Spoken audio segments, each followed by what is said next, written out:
Anymore. Where? Why is it? Oh, that's why. 2 seconds. Boom! Holy, hey. His mic is crisp. This man is. Hey, look at my boy over here. Look at. Oh, you look dazzling right now. You know Hey, what? thank I didn't know we were getting all fancy smashy. Let me go get me a button up. Entertain chat for half a second. you. Yo, how's it going, Rocky? Let's see. Damn, you beat me to that intro. The one, the only, the man, the myth, the legend. Mwestby, this guy is amazing. Thank you so much, Rocky. Yo, what up, Kainsey?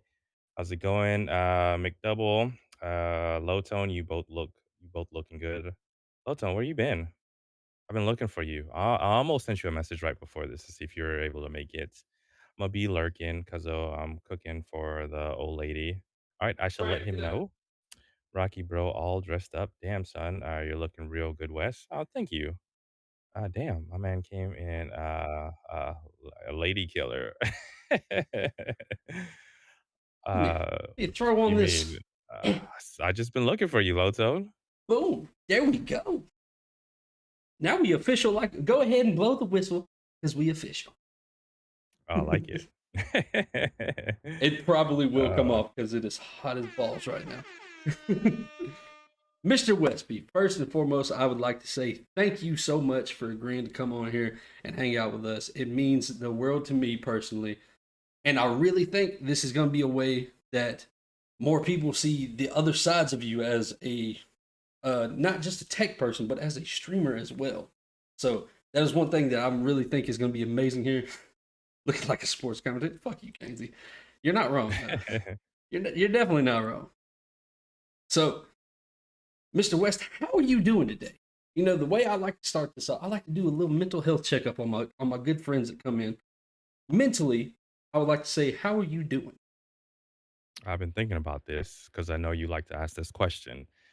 And I always respond whenever someone asks me this question that I'm doing great. It's not that I don't have things going on in my life that are rough. It's that I am thankful constantly every day that I wake up. I'm thankful for my family, for my home, for my job, for my friends, everyone around me. And the opposite of that is not having anyone. Uh, Interesting fact about me, I'm the only person still residing in California from a family. I lost quite a bit of my family members, I guess within the last like 15 to 20 years. My aunt, my grandfather, my grandmother, my mother, that one hit me the hardest. And all I ever wanted was a family again. And I have that thing now. And I've integrated with her family, and I'm thankful. And so that's a huge part of my mental and what keeps me going and keeps me happy and motivated all the time. And I'm thankful every day. And I remember what it was like not to have a family and wanting that feeling again. And now that I have it, when you ask me if I'm doing good, oh yeah, I'm fucking great. And I'm loving life and my kids and everyone just make me a better person every single day. So yeah, MS is always good. So long as I have those things going on in my life, I will continue to strive to be a good and happy person and share that positivity because life can be rough, man. So I'm good. I'm great. I'm excellent. You know, this is only the third time I've done this, and I'm going to go ahead and I'm going to cap it off. That's the best answer I've gotten from that question. Boom. So, let me ask you a question. This is Uh, rather a little bit more of a personal side note. You said that you've lost a bunch of your family lately, or in the past yeah. 15 or so years. Yep. How do you find it best to cope with loss? Because I try to look at it. I haven't lost somebody close to me Uh-huh. in, I want to say, 10 plus years. It's been a long time since I've lost somebody that in, like, a family member that was actually really close to me. And I feel like that's a very important mental aspect on how you deal with loss. Like me personally, I'll say when I do lose people, I try not to think of it as a negative thing. I try to think of Right. it as I would rather rejoice in the memories I have of them, if that makes sense. Right. Yep. So how do you think is best to deal with losses? Because I mean, people deal with losses every day. Oh, well, I'll tell you the wrong way to deal with it, to not talk about it, to suppress it, because it will make you not happy with life Hmm. for a long time. That's what I did. I shoved it down. I didn't talk about it. It would come up in awkward places, uncomfortable moments when it shouldn't come up. And the minute I opened up and started communicating about, hey, I just feel sad about this. We lost my wife's mom a year ago. It's difficult, and we talk about it, and that's the best thing you can do. And people always say they'll be there for you, and people disappear. People have their own lives, and Hmm. what I try to do, since I know what that feels like, I try to be there for people. I check in, I ask questions, I sit there and I listen as long as it takes. I do that with my wife, and my wife does it with me. Okay, thank you. And I think the best way is just to open up, communicate, and tell people that you're fucking sad sometimes about the loss, and that's the best way to get through it. I fully agree with that statement. I think as men, we are told more often than not, either growing up or just in general, your emotions aren't as important. You need to bottle that up. You're not supposed to show that. And I think that is a stigma that moving forward, I am trying not to teach my son. I think that's a very important thing that he doesn't learn, that he does learn that emotions aren't just a gender role. Like men have emotions, we have feelings, we have things that really hurt us. But I talked about this on the very first episode of this that I ever did, and it's that growing up, I was taught, it was beating my head so much by the elder men that taught me stuff because I didn't have a father when I grew up. I know I don't really speak about my personal life too often with everybody, but I didn't have a father growing up. He abandoned me before I Yeah. was even born. So the male figures I looked up to were my grandparents, and my Okay. grandparents was hard military people who you didn't you're a man. You don't cry. You don't do this. You don't do that.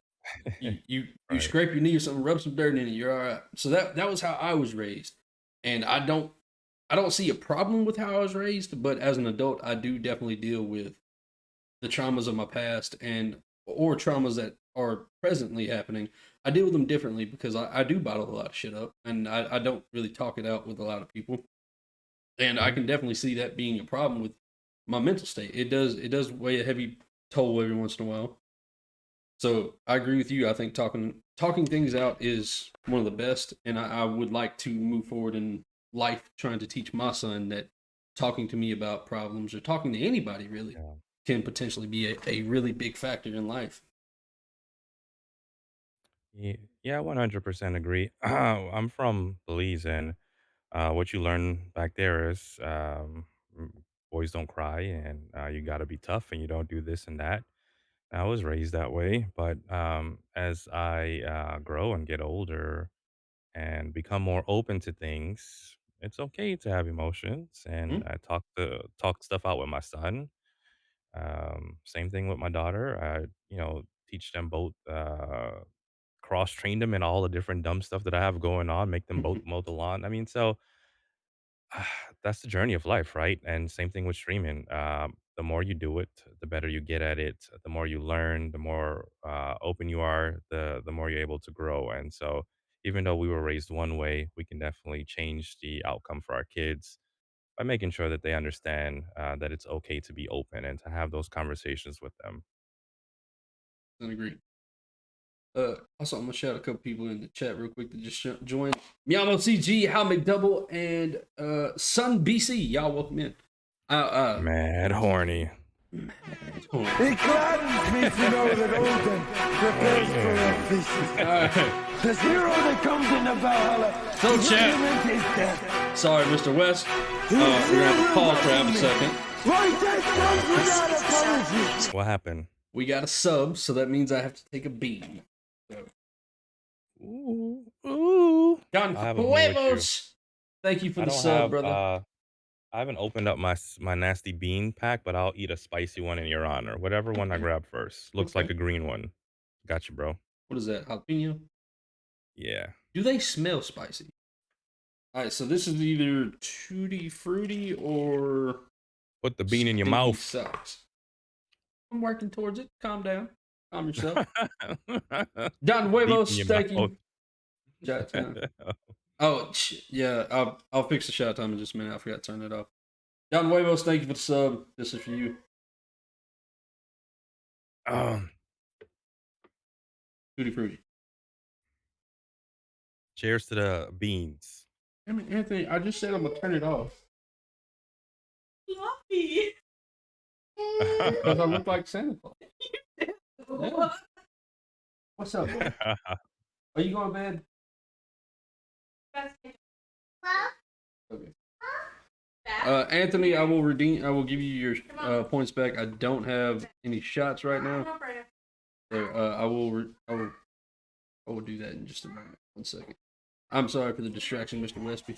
I thought I had turned that off earlier, and I was wrong. 4 points. I rejected it. I got you. Thank I'm you. on mod mode right now. I'm just gonna turn it off that way they can't use it again. All right. Then I need to turn the sound up. I don't want somebody to play a sound alert in the middle of you talking and then they don't hear what you're saying. So I'm gonna turn those off. Or I'll just beat them to it and play all the sound alerts. All right, we're good. We're good to go now. I do apologize for the interruption. Yo, Curly D, welcome to the stream. Welcome What up, in, Curly welcome D? in. Thanks for stopping by. All right, so we talked a little bit about the mental health stuff. Let's jump into some questions.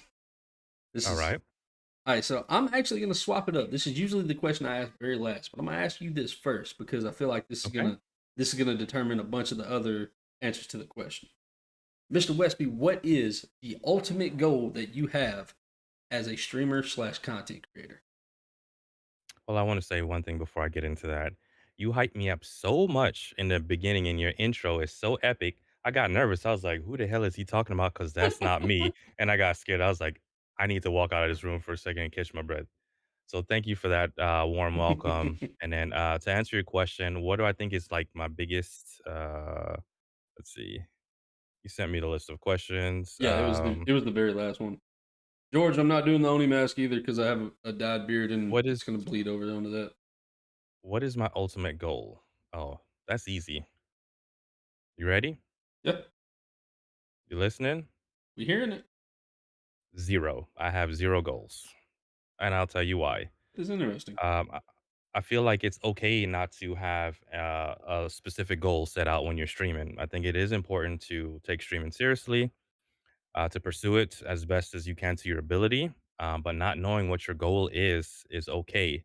And a lot of people put emphasis on, I want to make this a full time career, and I don't think there's anything wrong with that. You know your goal and you know your purpose. Mm-hmm. I don't know what it is, but I know that I'm showing up every day for my stream schedule. I know that I'm joining in on activities. I know that I am helping people in the community. And I think my goal will become clear as I do it. The longer I stream, the more clear things become. The fog starts to move, and I start to see the path. And I'm doing things that I have never done before. I'm just chatting. I'm doing tech reviews. I'm networking with people. I'm interviewing. I'm jumping in random panels. I'm having a great time not knowing. And I think eventually my goal will reveal itself and it's going to become clear. But I don't think I have to know exactly what it is just yet. And I'm comfortable saying that I don't know, but I'm enjoying this fucking journey. And it's epic. And the people are epic. And I'm having such a great time. And I wouldn't change that for anything. So right now, my goal, I don't know. Boy, when I tell you we 2 questions deep, and now I'm just going. These answers are, oh my god. Shrim G. Shrim. I don't know how to say your name. I've heard your name been said 17 times, but welcome to the Great Heathen Army. Welcome in, welcome in. I do apologize. I'm still working on how to address chat and address this in general. So this is a work in progress. So I will say, as a Curly D, welcome to the Great Heathen Army too. So I will say, as to go with that answer, I really like that. The fact that you don't have a set goal right now. That you're saying that I'm gonna figure this out as I go, and I think that is a great answer for more than one reason. One, I think a lot of people do jump into streaming thinking about how easy it is, or thinking that it's the easiest thing in the world. That, oh, I'm gonna have one clip go blow up, and I'm gonna be famous. And I think there's a lot of people that do bank on that, but that's not the best way of going through it. Yep. And the fact that you don't have a set goal or a set destination. I think that works just as good as having somebody like myself who said, I want this as a full time. Like Yeah. I already have my goal set and in mind of what I want to move towards. That goal is just as easily obtained. The fact that you don't have one, you can obtain it at any point because, like you said, Yeah. you could the clouds could move and you'd be like, "This is what I want," and you could already be there. So I think that is a phenomenal fucking answer. To be honest with you, honestly, And I didn't expect that answer either. I wanna add one little extra thing on there. Okay. I don't know if I'll ever become a big and famous streamer, but I do know that I have some talents that I can lend to a family member, a friend, someone in the community that might get them to that next level. Hmm. So I'm not so worried about where my path will take me. I just know that this journey is has been great so far, and if it's in my future to help lift someone else up to get them to the top, I'm good with that. If it's my journey to rise to the top and be a successful streamer, then so be it. But I'm happy with how things are going, and I'm thankful. Yep. I like that So that's a answer. little asterisk. Yep. I like that answer. Also, let me Johnny Boombots and Credit Ventures, y'all welcome to the stream. Welcome in, welcome in. Hey, y'all have me, you got me shook right now because these two are those are top 10 out of 10 answers right there. I'm shook right now. That is an amazing answer. I knew you had something special. I'm a slow thinker, so you gave me the set of questions and allowed me a chance to really think about what I wanted to say. So, thank you for setting this up, for thinking about the questions, for sharing them with me ahead of time so that I can kind of put together better answers and well thought out responses to your questions. So, That was one of the reasons I did that. I wanted a set questions for the simple fact that some people do have anxiety when it comes to getting asked questions and whatnot, and some people don't respond well to having a question excuse right me. off bat. Sorry Bless about that. you, Thank you. big bless you. Also, Anthony, thank you for the biddies. I appreciate you, brother man.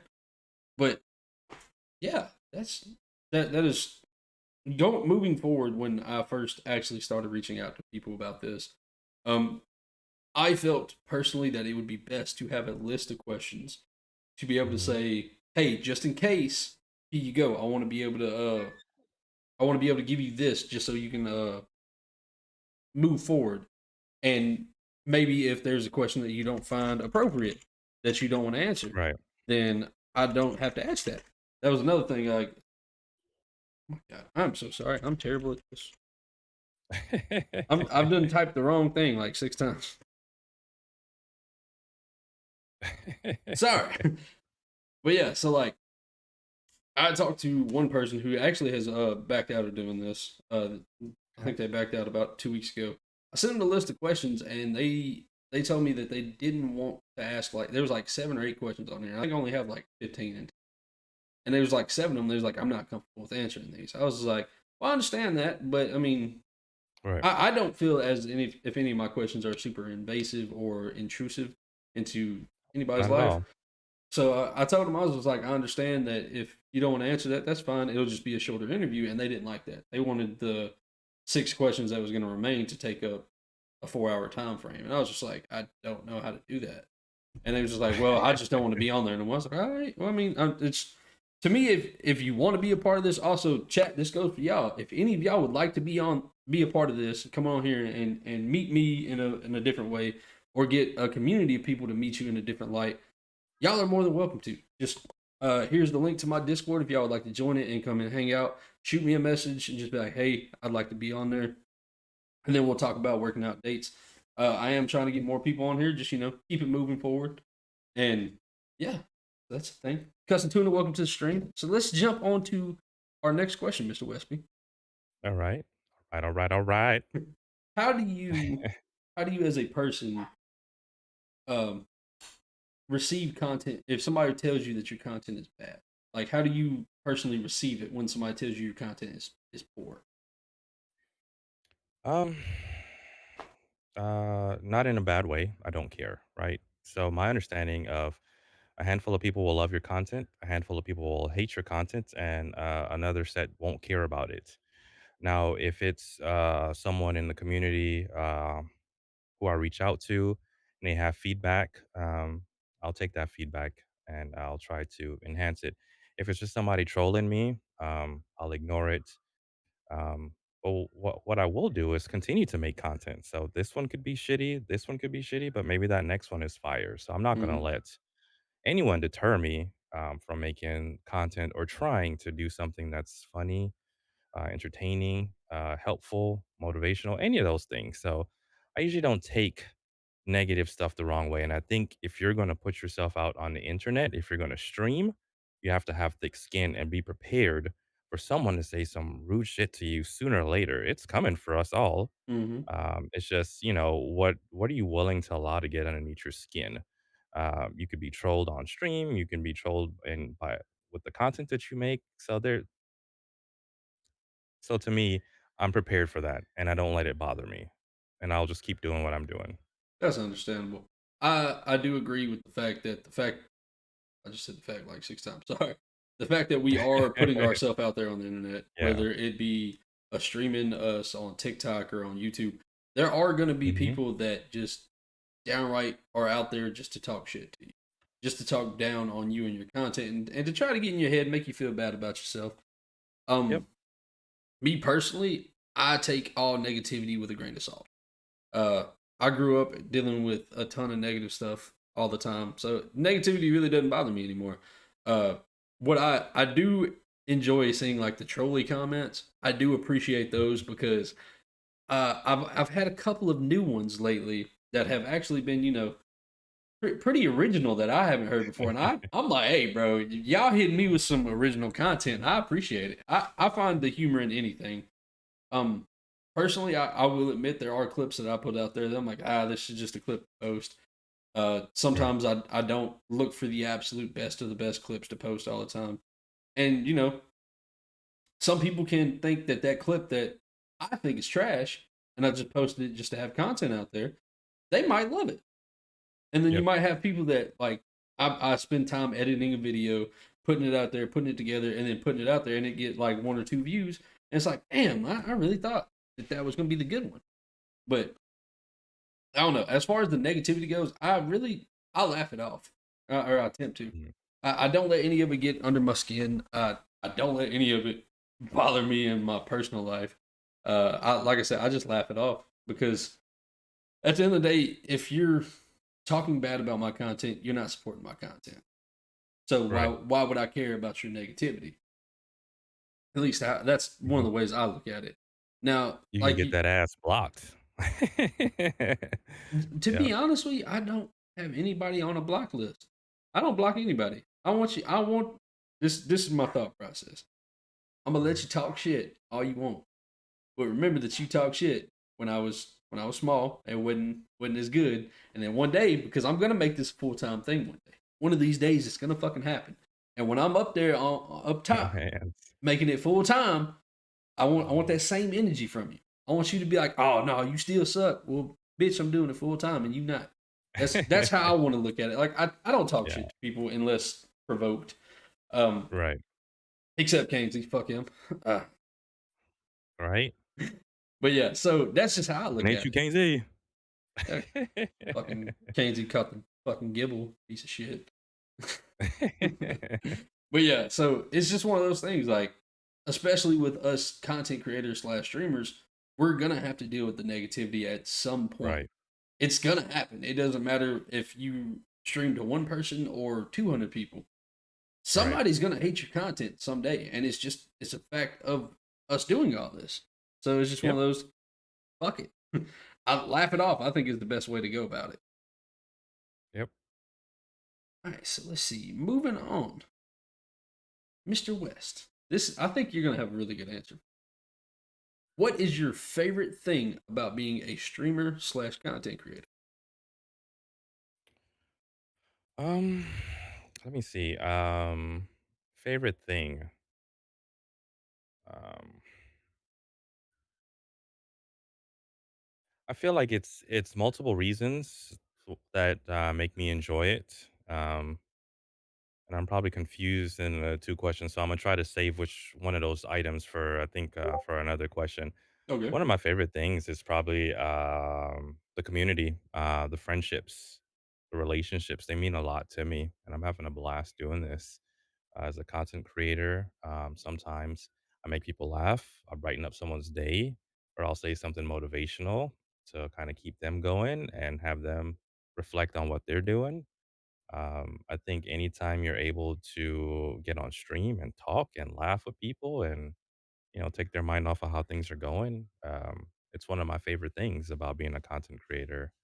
And I just, I enjoy it so much. And I feel like, I almost feel like I'm taking so much from it because of all the enjoyment that I get from people within the community and people that I get a chance to work with and know and now call them my friends. So, it's, been very, very rewarding to me. I agree. So far, the the answer to that question has been the same for everybody I've asked that to, and Mhm, I fully understand why. The community of people we have around us, not, and I say this because we have kind of the same community, but we have a lot of people that are different in both. mhm, So I can agree. I think my community that is behind me and backing me is so fucking phenomenal. I love the amount of support I get, and I try to support each and every person that comes and supports me. But that's part of being in a community. This is, a lot of people think this is a solo thing. Like, yes, to some degree, being a streamer, you are a solo individual. Yes, but at the same time, there are points and times where no, it's not. You you can't do all this by yourself. Like, I've said this multiple times. I am very technologically dumb. Mr. West has taught me a lot of things. He has helped me out in a lot of different ways. And I am beyond appreciative of having him there to have helped me do a lot of this stuff just because I don't know where my content would be if I didn't have him. I'll be honest with you. Mr. West has helped me. He's inspired me in a lot of ways. He is one of the main inspirations of why I wanted to come through and start learning my own overlays and learning the back ends of things because I see all the cool and amazing things everybody else does, and I know Mr. West here is he's behind a bunch of these things. I was like, bro, I want to learn these things and maybe I can bring something to the table to help teach him one day. Maybe I doubt it. He's a lot smarter when it comes to technology than me, but I am. That is going to be a goal of mine is to one day teach this man something. But I agree, the community aspect of everything is so important, and I think you have a very solid and really good community behind you, and I think that is just absolutely amazing to have. So I agree on that, sir. 100%.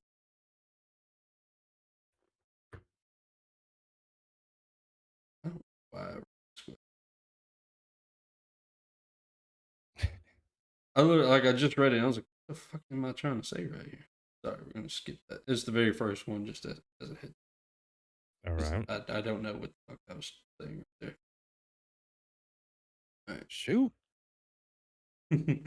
All right, so let's jump into the next question. I do think this is gonna be a interesting one because I think I kind of know the answer, or at least on Fridays. Mhm. What is one step that you take to hype yourself up before a stream? Like, or do you have a Wow, process? Do you go and do some push ups? well, you're close. You're very close. So what I do to hype myself up, I'll tell you right now, nothing. I work out and I want to calm myself down before streams because come Friday, I feel nervous before my stream because I'm excited for it. So I Fridays are the days that I work out the hardest. And then come Saturday and Sunday, I'm in the groove. I'm feeling it. I'm excited. I'm loving the stream. And then come Monday, I'm missing it again. So I really just want to make sure that I work out so that my mind's clear, my mental is focused. I can respond to chat. I can play the game. I can be entertained. I can deal with trolls. I can have a little bit of fun. And then also, I'm working on just trying to be more interactive, share more of my personality, make sure that, I'm giving some type of facial expression because everyone says that I'm kind of like, I don't laugh or smile enough on stream, so I'm trying to do all those things, but really, I'm really just trying to bring myself at peace so that I could be the best version of me to my community, to my friends, to my fellow streamers. If I'm doing a collab with someone, I want to be clear-headed so that I can speak and have fun with everybody, and so I'm not hyping up, I'm kinda hyping down. Sorry, little man's going to bed. Good night. So, see, that is something I find weird. But I mean, everybody's I Mhm, guess pregame ritual is different. So mine, I hype myself up with music. I do a little bit mhm. of I do some working out right before stream. Like I do my curls and I do some push ups, just kind of get my mind straight because, like you said, I'm trying to get focused, and Yep, I guess I take aspects because I was a cage fighter for a long time, so the way I focused my mind was a lot different. Also, like playing sports when I was in high school, like playing football and stuff, the way I would hype myself up is with music and just getting ready and getting hyped up in my own head. So I can see where everybody's pregame ritual would be different yeah, in the sense of like wanting to be at a absolute calm and bliss state versus a yeah, hyperactive state. yeah. So I understand that. I would suggest try it one time. Just go fucking crazy right the stream. Just go height? Just go. I don't know how Just I'd I'm talking about mad hype. Do a backflip. I don't know how I'd be on stream, I'd probably curse Captain, everybody we out. are being hosted. Do a backflip and then just transition right over. Like, what's up? Just see what happens. You never know. That Hey, might you be. coming on the stream, you little bitch, little hoe, fuck you, and fuck you. That would be funny. Like, just as soon as everybody pops in, fuck you. You're cool, but fuck you. That would be fun. Find, Casey said, find a song that you can scream your lungs off. Now, I don't know about that. I'm not gonna try and scream it because I mean we got to talk a lot. Why would you want to scream your lungs out? Then you fuck your Mhm. throat up and it's not in a good kind of way. I was Do a waiting to barrel see. roll, Curly D says. I I mean, do need music whenever I'm streaming, like, I need something going in my head, I don't like to, like, hear my own voice back to myself really clearly, so that I do need whether it's hype music or it's a chill song, I do need something going on in the background, or else I do that my nerves will get to me a little bit during when I first get started. But it's a good nervous, man. It's a nervous that it lets me know that I care about what I'm doing and I want to present a good product and represent my brand well. And I enjoy it. I welcome that nervous feeling every Friday before I go live because I know that this means a lot to me. So I I'm feel okay you. with it. Yep. Speaking of which, I'm gonna give Mr. West a shout out really quickly because if y'all are not following him, what are y'all doing? Y'all need to be here. Y'all need to come and see him, hang out with him, have some fun with him. He's funny as shit. He really is. He's a great guy. So I'll give you a little shout out. I feel like Thank you, sir. you deserve it. Hey, it's that Halo. Gonna miss you, Halo. I'm so mad because I finally got it to where I could download it and like actually play it to where the map would load all the way in, and then everybody stops. And I was like, Halo not gonna. campaign's coming, but I'm not sure if it's gonna be, how many people can play at the same time, but I'm gearing up to do some co-op Halo campaign, gameplay soon. Fun fact: I have not played a Halo campaign since like Halo 4, maybe. Oh, it's so good. I think it was 4. So good. I see. I really I used enjoyed to it. really I used to play Halo more than I play Call of Duty, and now I don't play either. But Mm, just I don't know the. I started playing Halo when it first came out on way back when, and I uh-huh, really enjoyed it. I thought it was fun. Me and a bunch of friends just like hanging out, playing the game, just killing each other. You know the good old multiplayer days where you would screen right. watch everybody. But yeah, I miss those days sometimes. Do you ever miss like playing games back in the day with friends just like at your house and not online? No, I think I got into game playing because I couldn't get my friends to come over and play with me anymore. So the landscape had changed. We got a little bit older. And so now it's, are you able to connect on over Xbox Live? And so like, I troll a little bit with PlayStation, but, like, a majority of the people that I met, were through Xbox Live, and I made some real friendships and some in real life, some IRL friends, people from work and different things play online on Xbox, and I'd get together with them weekly, and we'd play, Modern Warfare 2, we were playing Mech Assault, we were playing Ghost Recon. Mike There's a number Saw. of different games that mean a lot to me that I played online. My my friends that I've had since high school, none of them really game anymore, and yeah, it sucks, but it is what it is. Mech Assault was a great game. I forget about that very often. Mhm. Let me Very good ask. game. Let me ask. Oh Mhm. fuck the question. I literally had it like, right there and it disappeared. That's fun. These things happen from time to time. What is a game that you are looking forward to streaming in the future? Either a game that is rumored to be coming out or one that has been officially announced to. Oh, you threw me an easy one, and I have absolutely no answer to it really. So I'm looking forward to the Halo campaign, the co-op that's coming out soon, and it should have been out. And I've been finding this problem. I don't like this, and it's a problem for me for my type of personality where I like to know what I'm gonna be playing. I like to have it a set schedule. So maybe the new Pokemon that's coming out. I enjoyed Arceus. I got a chance to sit down, play Pokemon, play something I haven't played in so long, and the community stopped by. Kainsey stopped by, and he was backseating his butt off and helped me through the game, and I had a really good time because I got to interact more. Outside of Pokemon and the Halo campaign, I can't say there's like a game that 100% like, oh yeah, that's the one I'm waiting for. There's not a lot of things that I'm excited for. I'm enjoying the Forest that we've been playing on Sunday. Love that game. Having a great time with it. But yeah, there's no game that I'm like overexcited for right now, unfortunately. Right now, the Anything you looking only forward to? there's a big one coming, and they haven't released a set date for it yet. But they're saying they're still on track for this November, or either October or November, and that is God of War Ragnarok. Ooh, They okay, are they are saying that it is still on track to be here on time, which I think the original date okay. was in November. But we have not gotten any updates from that game from any of the producers, other than the fact they're saying they're still on track to get that game. So when I tell you we might have our first Riddler 24-hour stream when that game comes out, that might be a real possibility. Not gonna lie. I wasn't aware that that was coming out, but I am a God of War fan. I bought my Hmm. PlayStation 4 just for God of War, and I will pull my PlayStation 5 out of the box. Mark my word, for God of War. That is the only reason I looked into upgrading my PS4. Mm, Because one, I had a sneaking suspicion, and I'm pretty sure this is going to be the case. Because if you heard the rumors about Spider-Man 2, the new Spider-Man coming out, it is going to be a uh-huh, PS5 only. It's not coming out for okay, PS4. And I had a sneaking suspicion that game and God of War was gonna come out, and they were only gonna be PS5 for a okay, while. I know they're probably gonna switch over to PC, but yeah, it took PC like 4 or 5 years to get God of War. So it took them a yeah, while to get it. So right.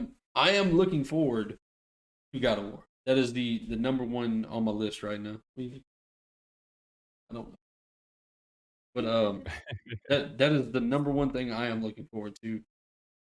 And other than that, I'm looking forward to the Pokemon games. Yep, If you've been a member of my community or you've been to my streams, and I make it very apparent that I'm a Pokemon fan. I love Pokemon, and as of late, I've been playing a lot of Pokemon. I've been shiny hunting. I've been doing my collab with Pansy on the weekend, where we started our first ever Soul Link Nuzlocke.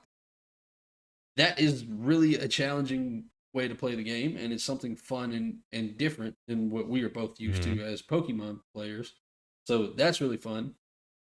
And I am looking to branch out into more kind of content like that. I think it's something different, and it's just something I'm very much enjoying. Um, I'm kind of at a really weird place with video games right now because at this very moment, there's nothing out that I'm just like, I want to play, like if that makes sense. And yep, I try to have I try to keep some kind of a schedule with the content that I'm wanting to play. If right.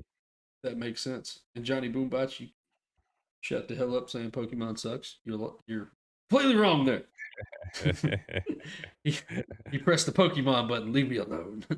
But yeah, so I beat Elden Ring shit, it's probably a month and a half ago now.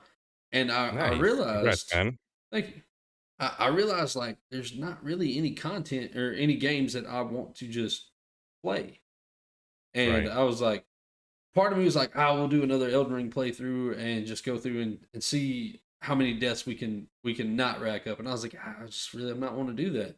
So it Yep. put me in a very weird position with content because I enjoy streaming. I enjoy meeting new people. I enjoy having days like today where we're just talking and whatnot. Right. But like as far as gaming goes, there's nothing out there. So like I was like, fuck it, we're gonna do more Pokemon. We're gonna shiny hunt. We're gonna have just chilled, laid back stream where I get to just talk with Yep. y'all. And those have been really fun streams lately. Last week we did a shiny hunt stream last Wednesday, and we got 3 shinies in one stream.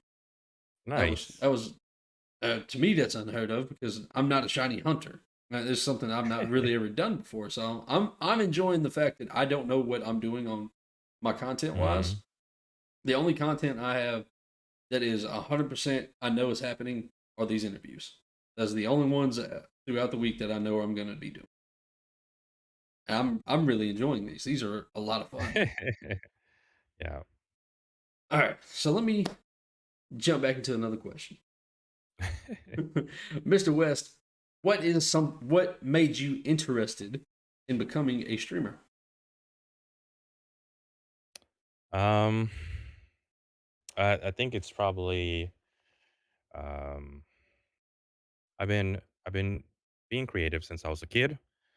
I was into drawing, um, and then as I got older, I kind of stepped away from drawing. I got into video editing, some digital art stuff, cameras, whatnot.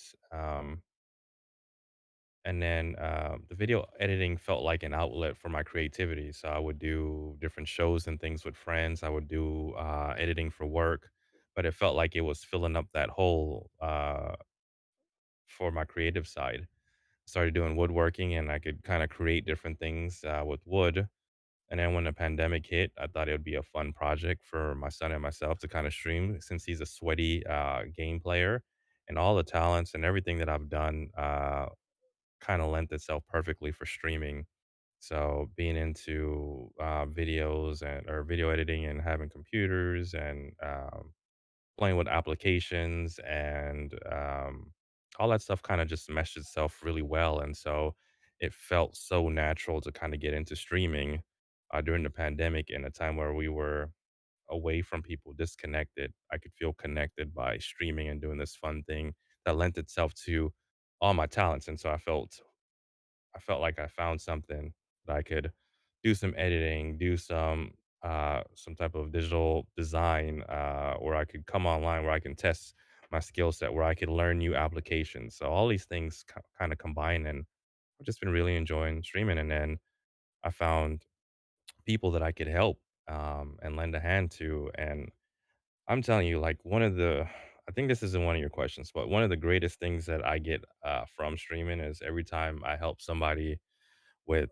um, putting something together for their stream, and they tell me, "Wow, I can't believe this is the thing that I thought in my head is actually happening."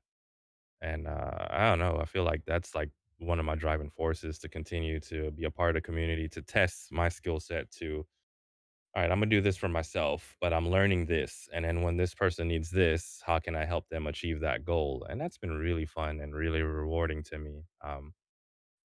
We talk about all these moments about it being rewarding, but it truly is. It's almost sounds cliche, but it really is a good feeling to kind of have someone's idea come to life. So from the time I was a kid to the time I became an adult and then finally into streaming, I've been designing and creating and doing video work and all this stuff, and so this was a natural evolution for me, a natural step, and it just felt right. Okay, so something I wanted to touch on that you said just there. You said Hmm. one of the things was when the pandemic hit, it helped you feel connected. So for me, Hmm. that is where I started wanting to become a streamer. Is Hmm. the pandemic hit and I mean, everything was locked down. You couldn't do anything. I don't know how super strict it was where you're from because we are in two different parts of the world.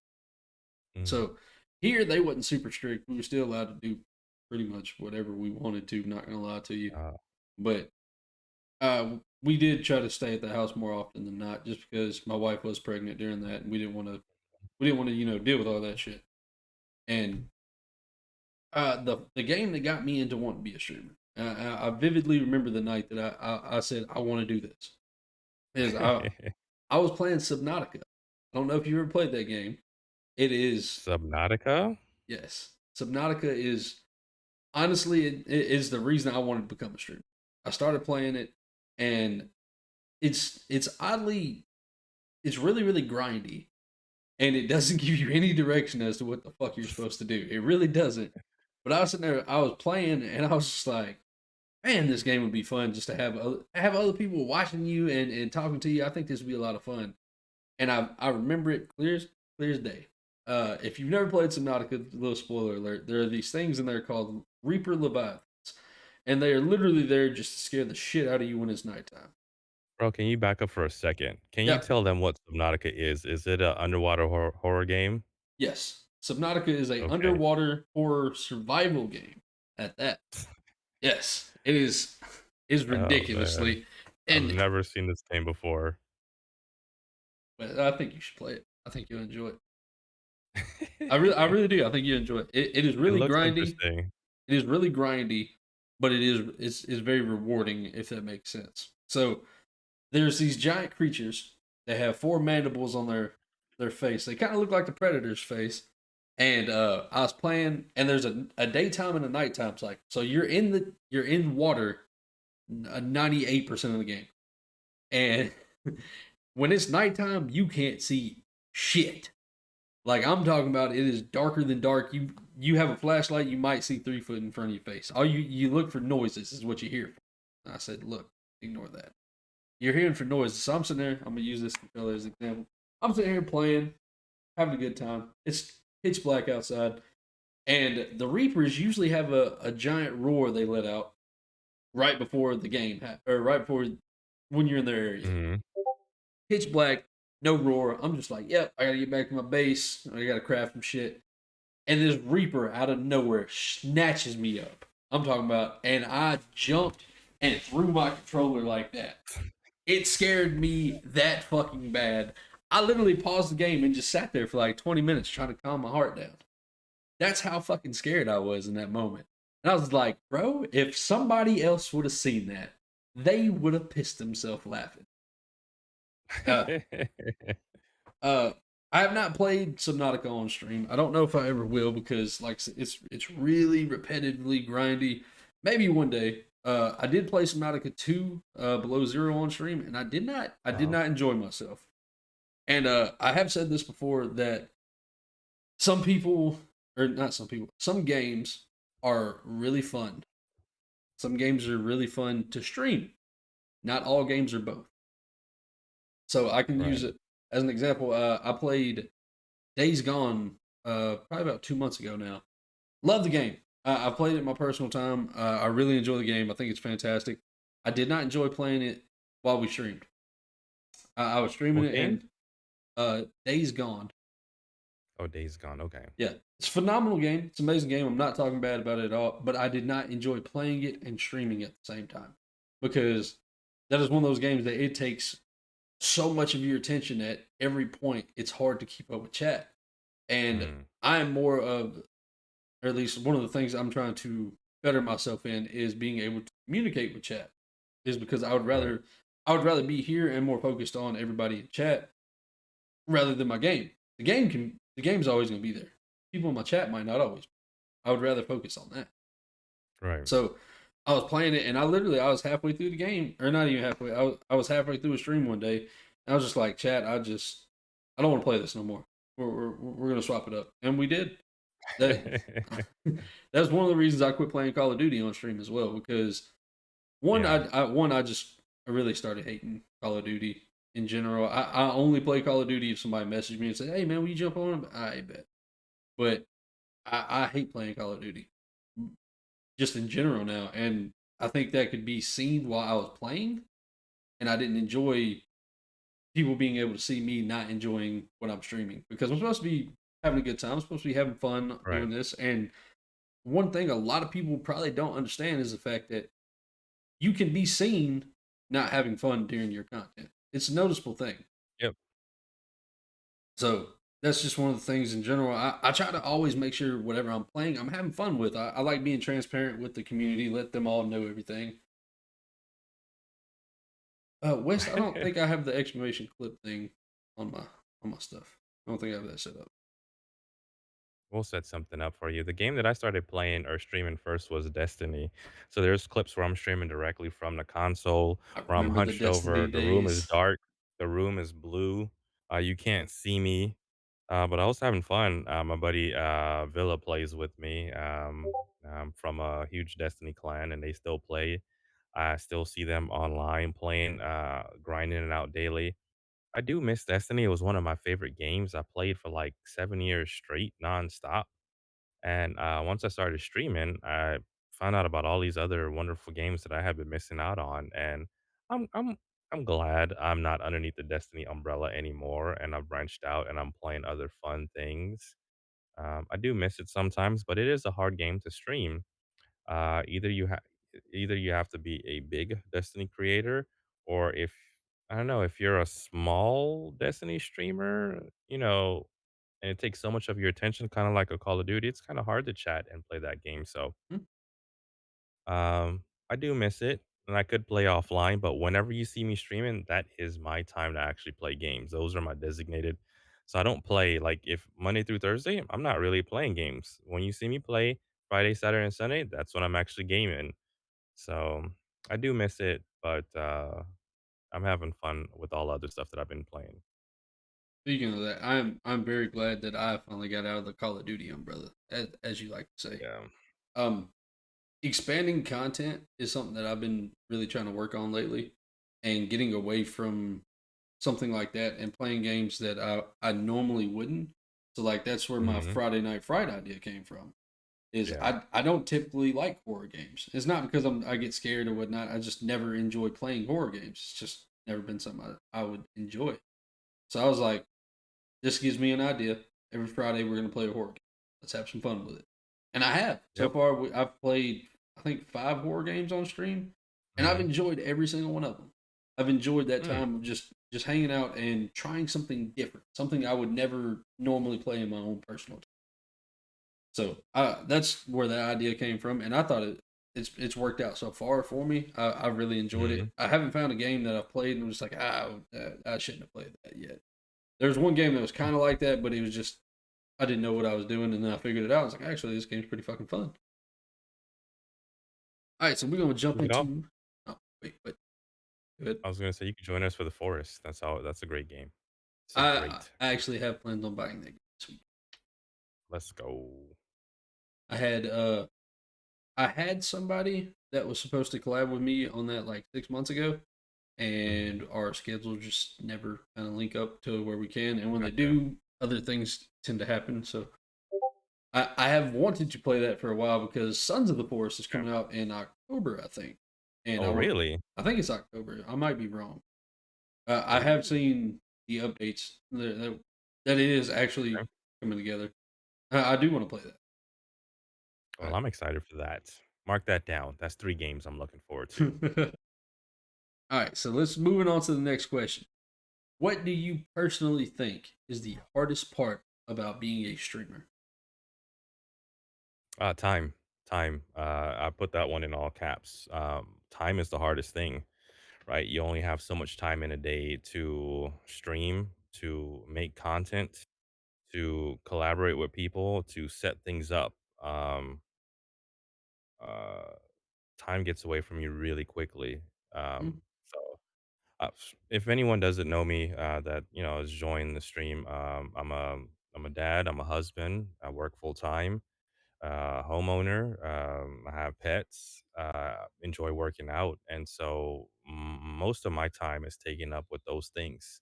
And then I do streaming, and I have set days, and I've only been able to manage it because of communication with my wife and her being accepting of me doing this or pursuing it. And so time is the hardest thing. I mean, you can miss out on a great opportunity because of timing, because of you're not available or hard to collaborate with people, or not having a set schedule and just I'm gonna just do it whenever I can. And people need to know, in my opinion, when to find you.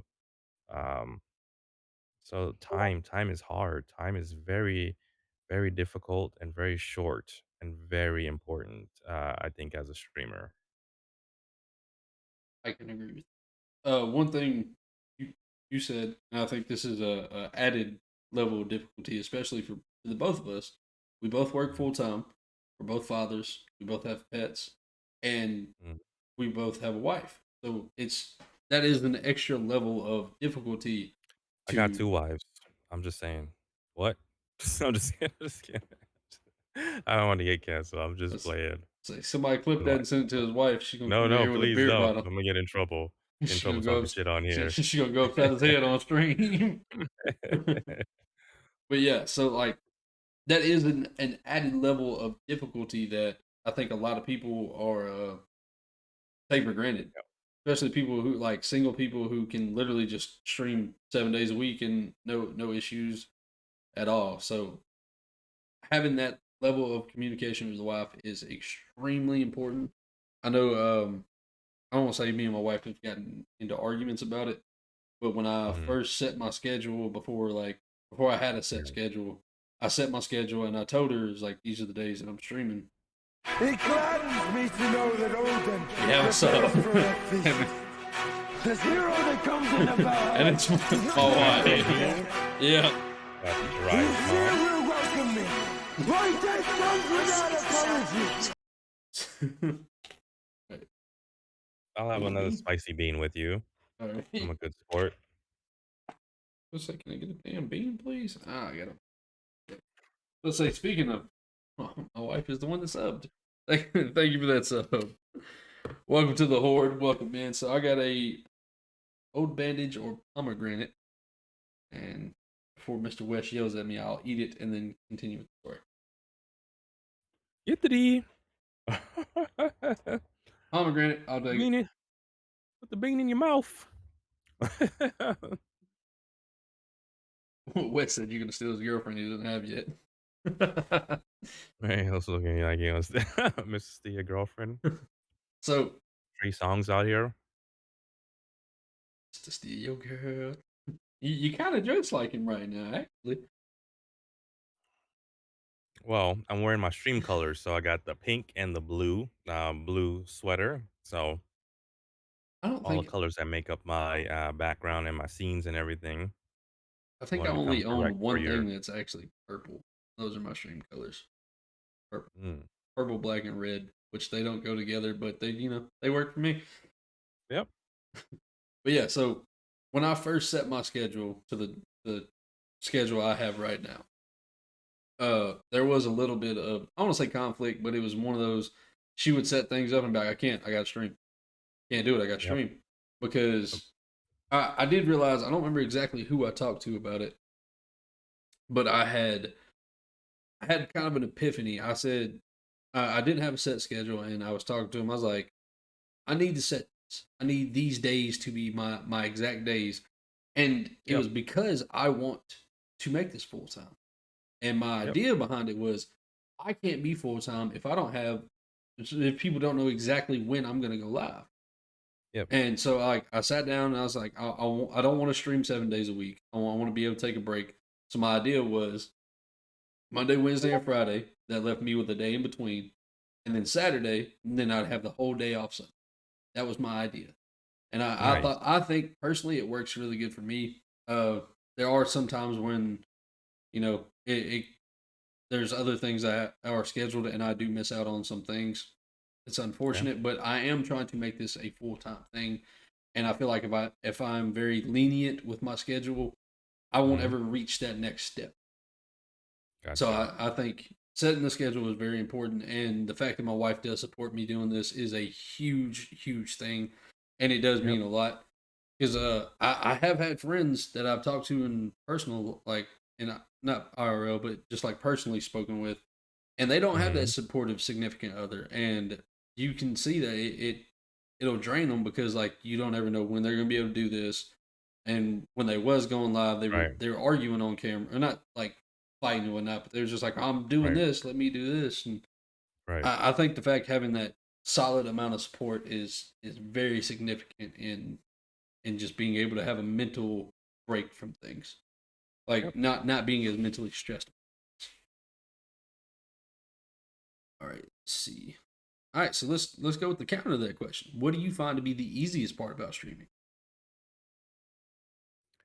Easiest part of streaming?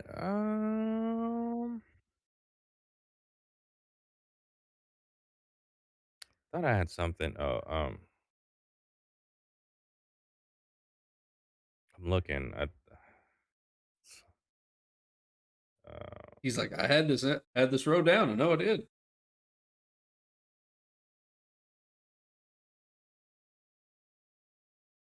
If we need to come back to that question, just let me know. We can finish no, off I'm that. I'm I'm reading my response right now. But I felt like I've said this so many times, and a lot of these things or these ideas are repeat. But I think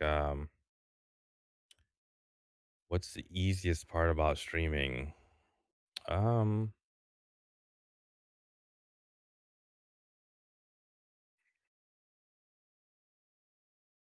I don't know. It's all becoming repetitive and a lot easier to do the more I do it. Um, I have a set. I have a set amount of ideas and things that I want to execute, promises that I've made to myself and to the community. And so long as I'm sticking to those things, streaming feels easier than it did when I first started. Like with anything, you practice enough and it becomes easy. And I think streaming is getting comfortable being uncomfortable in front of an audience and talking, seeing what the trends are, not necessarily copying those things, but how do I integrate those trends into streaming? So I feel like overall streaming is becoming easier, but that's only through repetition over the time. It's not as hard as it used to be. With the right PC and the right software and this and that, you gain a real understanding of what it takes to stream. You begin to understand your community. Um, Yeah, a lot of it's just starting to make sense. Things are falling into place, and that's kinda like where that path is kind of the fog is lifting and it's starting to make sense, and I can kinda follow this path down and come on here, click go live, and really enjoy what I'm doing. If that makes sense. Yep. Yeah, it does. I can agree with your statement. I find personally the easiest part about streaming and being a content creator is just talking now. Mhm. Used to be I used to not talk as much as I do, especially on here. Going back and watching some of my older videos, Right. and I'm like, damn, bro, like you're just missing opportunities to talk. But now it's just like, You're sitting there mute? Me too. yeah, just sitting there, just like I used to just be so focused on the game, thinking like the gameplay is the most important thing. And I don't remember when I kind of snapped out of it. I think it was probably 4 or 5 months in before I really was like, Um, this the gaming is not the most important thing, and when it comes to it, it's an important people. part. Yeah, it's an important Yeah. thing to have decent gameplay or funny gameplay, but the more Right. important thing is the people that come and support you, and that's one of the things I find easiest now is getting to talk to those people because a Right. lot of the people that come in here they are repeat people. They come in and hang out more often than just the one stream and then they're done. So I get to meet them and connect with them. Uh, Also with like my Discord and stuff. My Discord, like I don't get to talk to everybody in there all the time, but whenever somebody does message in there, I get to have a conversation, even if it's just a Yep. "Good morning, how are you today?" And then that be the only conversation we have. That just it works out for me because I enjoy being able to talk to people now, and I find the longer that I've done this or am doing this, a lot of these things are working out more and Yep. more because like I'm not as shy and bashful as I used to be. I used to be Yeah. like, I don't want to talk to them, not because I don't want to talk to them, but because I was always like, they're not gonna want to talk to me. They're not gonna talk back. I'm gonna send a message and it's gonna get ignored. And like that was just kind of like where my mentality was for a long time. And now it's just like, man, if I get ignored, I get ignored. Fuck it, I don't care. Yep. So it is what it is. When with that, at least, I find it to be the easiest thing just to talk and have a conversation with people. How long have you been streaming? Over a Uh, year? in a year and 4 months. Yeah, year and Okay. 4 months. And I'll be honest with you, I never expected to be where I am right now. I never Mm. expected to have the community behind me that I have, or to have made as many amazing friendships that I have made throughout this this Mhm. journey. Um, and I'm beyond appreciative to everybody. Like I try to end every stream by telling everybody how much I love and appreciate them because I do. Like I meet new people all the time. I try to make it a point. Uh, this is something I personally do.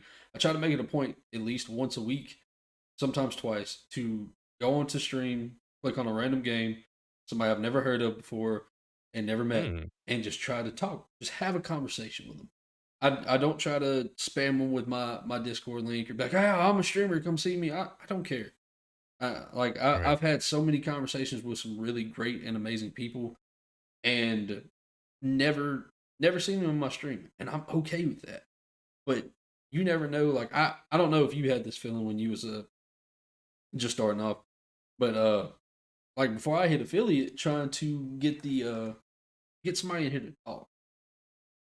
When I was streaming, I had somebody come in one day, and I had one viewer. And I think that one viewer was my wife, and they was like, "Hey man, how's it going? How was your day, man?" And it brightened my day up so much. Like Mhm. I try to, I don't ever want to forget that feeling. And that's why I go and meet random people. And if they ever want to join the community, they're more than welcome to. I don't try to force it onto anybody just because that's not the type of person I am. Um, but yeah, I find that to be something I really enjoy doing, and I that's would say clip that. That's a jewel right there. Go into a random person stream, random game that you've never heard of, and say hello and talk and get to know that person. That's a jewel. I hope to see that on TikTok, sir. if see what time Jewel. You dropping jewels. Well, not it is. tonight, but whenever you get a chance to go back to the VOD, I think that's an amazing jewel that came from this conversation and something that we should all try to do.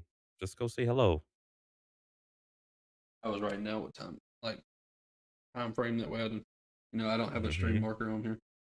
But yeah, that's just one of the ways. Like I've been trying to just meet new people because you never know the amount of impact that one message will have on somebody.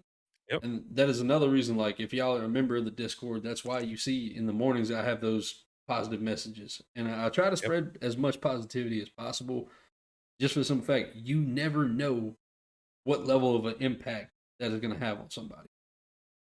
Because like somebody could be having just the worst, shittiest day in the world, and they see, I Mhm. believe in you and I love you, and somebody be like, you know what? I'm going to push forward another day because of you.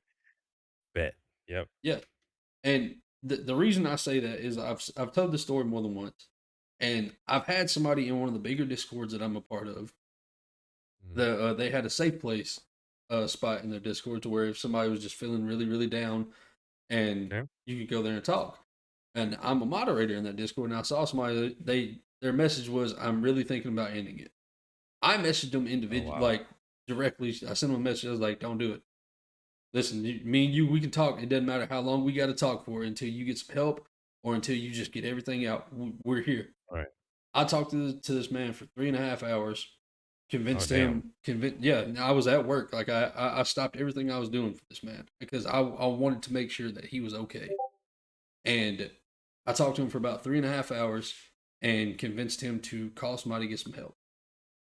He went to the hospital and got help, and he's one of my good friends now. He doesn't stream anymore. Oh, nice. He said that puts a lot of strain on his mental Right. health, but we talk at least once a week, and he tells me all the time. He's like, "Bro, I really do appreciate you because I reached out, and you never know that little Right. level of extra can go to saving Yep. somebody's life." And Yep. that is one of those. It's amazing to me the fact that I can say that I helped save somebody because I never expected to Right. be in a position like that, especially with this type of a job. So that Well, little I bit of think positivity helps so much. I think when times are rough as a streamer, when things aren't going well, we need to fall back and remember those good times or things that we've done to bring joy to somebody's life. Like, there's 100 people saying that you're great, 100 people saying all these nice things coming to your stream, and then, something doesn't go how we expect it to go, or we have a rough stream. And then sometimes it can, bring you down. But, think about this guy's life that you saved, or a great moment that you had. And those are things I try to fall back on personally whenever times get a little rough about all these great moments that I've had with friends and conversations. And so keep those things in the back of your mind, Mhm. I think. All right, let me just chat for a second. I made it. What's up, fellas? What up? Yo, what up, Rod? Welcome in, brother man. Johnny, I see you back. Welcome back. Major Noodles, how you doing, brother man? Welcome in. I'm gonna shoot the bed. Hainsey, you should have been asleep fucking 3 hours ago, dude. Thank you for being here. I Oh, really do sleep, Ainsley appreciate Ho. it. But thank you for being here. I Is- appreciate it. Go get you some sleep. I know you need it. All right, so this next one I think is going to be a really fun one. Well, I don't know. You've shocked me with all your answers so far. So this one, I don't know. Mr. West, how do you stay motivated? One, to have your full time job, but two, to be a streamer and a supporter of other people. How do you stay motivated with?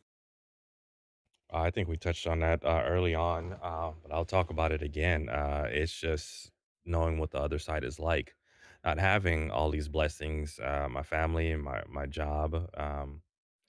For I, so I feel like coming on this podcast is an opportunity for me to share a little bit more about myself and who I am. So I'll go into a little bit more detail.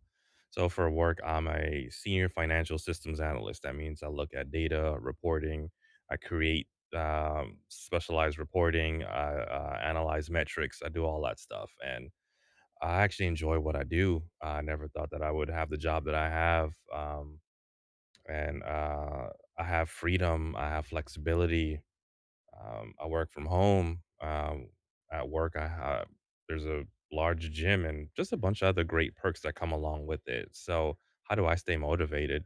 Well, what's the opposite? Not having a decent job or being able to provide for your family. So, my motivation on how I do things is always to kind of think about what the opposite is, the negative, and the things that I didn't have before I got into the place where I was. So, whenever things get a little rough, there's some asshats that I work with that make it a little bit hard, but I really do enjoy the people I work. Just like how I spend time trying to do good things for people on Twitch and people in the community, I do that in my personal life at work. I'm that same person everywhere, so I'm not pretending to be somebody I'm not. I am actively this person everywhere in my life, and so it helps to be kind and decent to people, and I stay engaged and motivated constantly.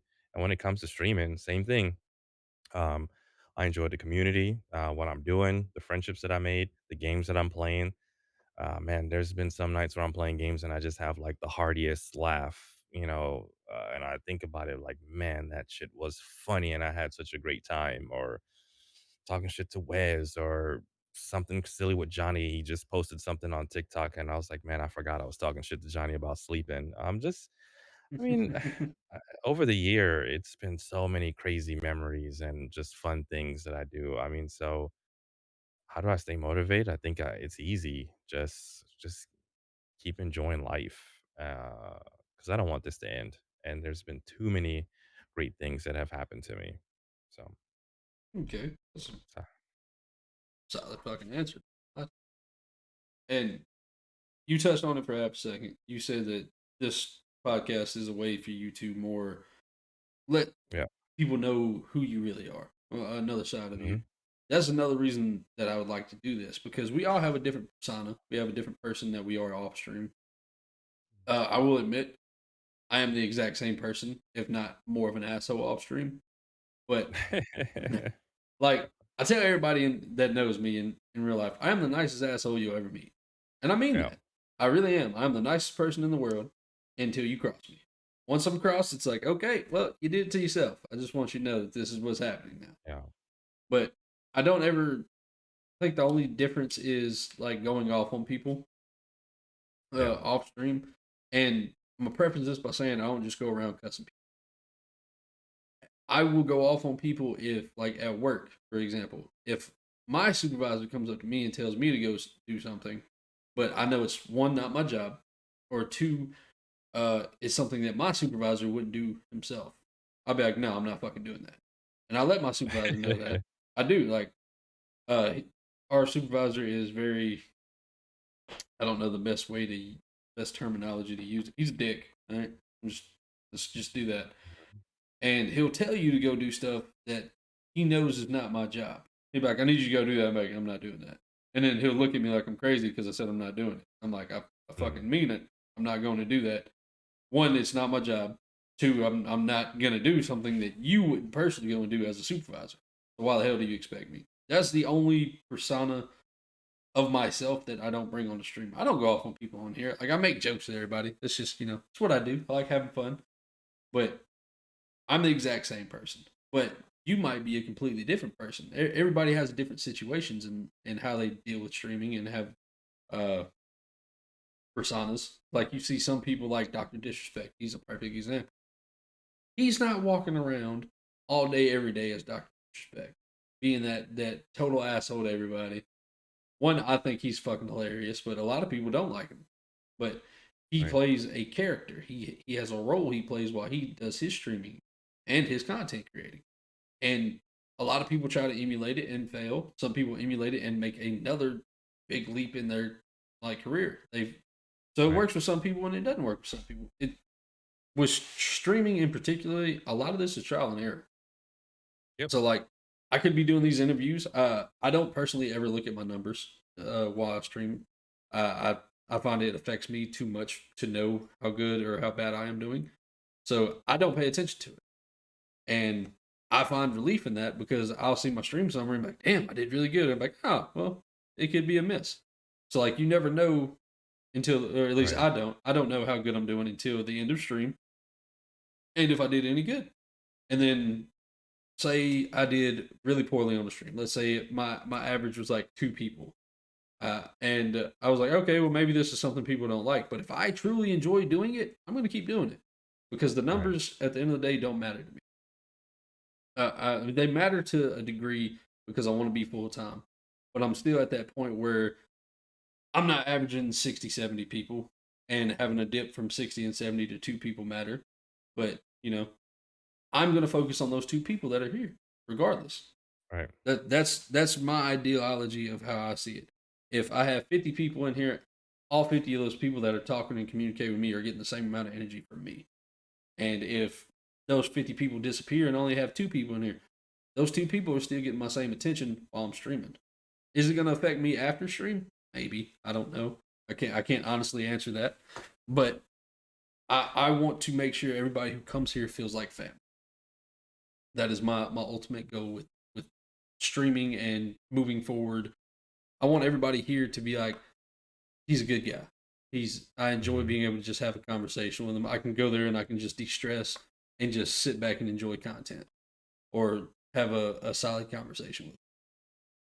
That's just a lot of the things that moving forward I would try to implement in my mentality and whatnot. I think that's a really good way to deal with stuff. I will add one last thing about like personas and in today's world, I feel like there's a lot of things you can say that can be offensive or Yes. can or someone you can be canceled over. And sometimes I hear, "Well, what are you worried about? Just say whatever it is that that you would normally say." And while I like to have fun, I still want to be inclusive of everybody. I want to make sure that I know who's in chat, my friends are, what type of jokes I can make, what's not my goal is never to be offensive. My goal is to have fun with everyone. And so, as people watch me grow, they're like, "Oh man, you're finally coming out of your shell." It's like, well, no, I know you now, so now you get Hmm. to hear me call you a little hoe on stream or something. While I was worried, maybe that may offend Wes, or maybe that's something super messed up in the UK. But he takes it on the chin, and we keep playing, and we have a good time. So, as I get to know people and become more comfortable, I'm able to kind of let out some of my personality, but the reason for the reservation is to make sure that I'm not saying anything that's overtly offensive. And I know right from wrong, but then there's also Hmm. some small things, twists and turns where people may say, oh man, that's a little messed up, or I don't agree with you. And so, like everyone else, I stay away from politics and religion and all those other things. But there's things inside there that can upset people that Hmm. I've seen that gets the community riled up. And I want to be sensitive with those things. And so, that's some of the reservations and why you see, maybe a shift in my personality. I didn't just turn into someone that likes to have fun. I've always been someone that likes to have fun. It's just how do I do it in a way that's inclusive to everyone? So that's what's And happening. yeah, so cancel culture is a real bitch. I see. Yeah. Especially considering you have people that get canceled over stuff they've said 40 plus years ago. So watching how you say things and what you say is a big part Yeah. of where things are right now. Yep. One thing that I am trying to work on is I call everybody bro, no matter who you are, male or female. I call Yeah. everybody bro, and I've had this conversation with one of a female that joined my stream 6 7 months ago. It's been a long ass time ago. Um, she joined and followed. I said, "Hey, bro, thank you for that. I appreciate it." And she's like, "I find that offensive," and I was like, "I say, he called me bro." I don't. It's like a term of endearment to me. I call everybody bro. It's just Right. how it is. That is something I've been trying to work on. I will admit I am very terrible at it. If I don't know, I try not to let the pronoun things. It's all inclusive. Yeah, bruh is all inclusive. But like, you have some people that on with the pronouns and stuff. That is a big thing right now. And everybody like with your own personal pronouns, whatever your pronoun is. If I know it, I respect your decision on that one, and I will call you by that pronoun. But for me, saying bruh or bro is just it's how I talk, and that is something I am trying to work on moving forward. Again, I am doing terrible at it, but Yeah. it's a work. All right, let's see. Let's moving on. As of right now, West, what is your greatest achievement as being a streamer? Boom. Uh, it is every time. I don't have one achievement. I have many achievements, and I see this achievement consistently, weekly, daily, monthly. Whenever I get into these opportunities where I'm working with somebody one on one, and we set something up for their stream, it could be in OBS, it could be with StreamerBot, whatever it is. We get together, we work on an idea, and that idea comes to life. And the excitement in their voice, even if they don't shout me out, if they I never see them again, that that feeling that they give me when something, "Oh, man, that's so cool. I didn't even know I could do that. How did you set that up? What is that? Oh, now you've given me the opportunity to do this and this and this with my stream." That oh, man, that achievement, that feeling that you get, during that conversation, not you made a friend, you've had this conversation that's been going on for an hour or so, and you set this cool shit up. It's nothing else like that, man. I think that's the achievement that I'm getting constantly. I'm being fed that daily, weekly. I think I work with like 3 to 4 people in the background weekly on different stuff where I set up an hour or 2 aside and we get together and we do stuff. Random people that my friends introduce me to. "Hey, Wes, we want you to meet this person, help them with that." And we get I set up time and I meet with them, and yeah, it's a great reward that I get. Not gonna lie, that's one of the reasons I try not to bother you whenever I'm trying to figure stuff out, is because I know how many people you help in the community, and I don't want to just bog you down with extra work. That's one of the reasons. Like I'll have an idea and I will try for like 3 or 4 months before I'm like, all right, I can figure this No, shit out. I like working with you. This is my opportunity to work with you one on one. So if it's like, hey, Mhm, I need help with this. All right, really, let me see. All right, I got Thursday open about this time. Can we get together? And then I get a chance to interact with you one on one outside of streaming, outside of gaming. And now we're shooting the shit. We're setting up this thing, and then some cool shit happens. yeah. I locked you in as a friend for a little bit. Like you're like, he helped me with this. We had a cool time, and we're building bonds. So I mean, if there's ever an opportunity where you need something or someone else does, I'll always set up a schedule. So, like I Mhm, said, time is the most important resource that we have. So I'll always set up a time to meet with you because I feel like me being able to respond to you, giving you a time, showing up when you ask me to, and being there is hugely important. So, mhm. and yeah, I never feel like I'm too busy or I'm doing stuff. I'll always make time to spend with friends, and I think that's the funnest thing, man. Johnny's calling you out right now. I've been asking Wes for help. No, I won't help Johnny. Johnny is the one exception to the rule. Johnny will say, "Hey, help me." I'll pull up to help him, and then there is myself and 2 other people, and now I'm in a debate to try to sell Johnny on a new tool. "Oh, Johnny, you get out of here with that crap. You take my help solo. Don't call me into a, setup event where I gotta debate with somebody else." Just alright? So, But I've worked with Johnny on many projects. I think one of the most rewarding ones is when he did the, one for his dad. I helped him with the overlays. We stayed up late. We worked on a lot of stuff, and he was really thankful, and it was really fun to kind of see his charity event go so well. And that was just like one of those times. I was like, when I realized like maybe being top streamer isn't my thing, but being this person that's working with people in the background is the most rewarding thing. And uh, to be a part of a charity event is big. It's hard. We were sweating, and it went over. It went so well for Johnny, and I couldn't be happier for him. But those are the type of things that if I didn't work with him one on one, I would have never gotten a chance to be a part of that, and I felt good. I walked away from the charity event like, yeah, I may not have donated the most, but I certainly gave my time to the event. So mm. See, I didn't know that you helped with that, and I actually, I haven't announced this. I do have a charity event or a charity stream that I'm wanting to plan. We can talk about that off stream. I don't want to give too many things away. I am planning a charity event. I don't mhm. know when, and I know what organization I'm going to be doing. Uh, I just haven't set everything up yet. Like you said, time is a very valuable thing for us, and I've been spending a lot of time learning a lot of things behind the scenes and reaching out to people and doing a lot of things in general. So I might be hitting you up about that soon. Like I said, I don't have a set date or plan for when to do it, but it's something that I would like to do. Oh, What's I hit that? the wrong button. Sorry, it happened.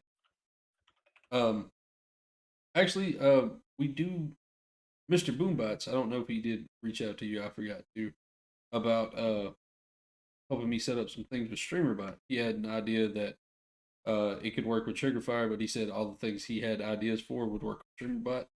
So we might get together one day. I'm gonna sit back and I'm getting a raid. Whoa! Oh, seconds. Sorry, Raiders. Give me a second. I apologize.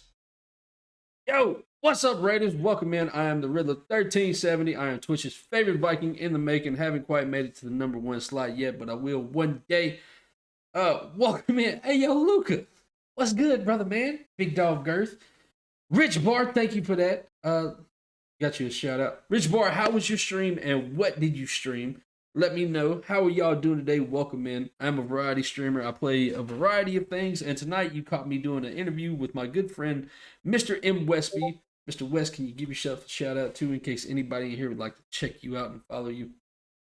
Let's see, where's that at? I think I went to the wrong screen. Johnny got us covered. Oh, Johnny's the fastest and bestest mod. the Boombots has us covered. So y'all caught me Yeah. on a day that we are doing an interview with another content creator. I do this it's usually on Mondays, but yesterday was the 4th of July. I didn't want to take any personal family time away from myself or his family, so we moved it to today.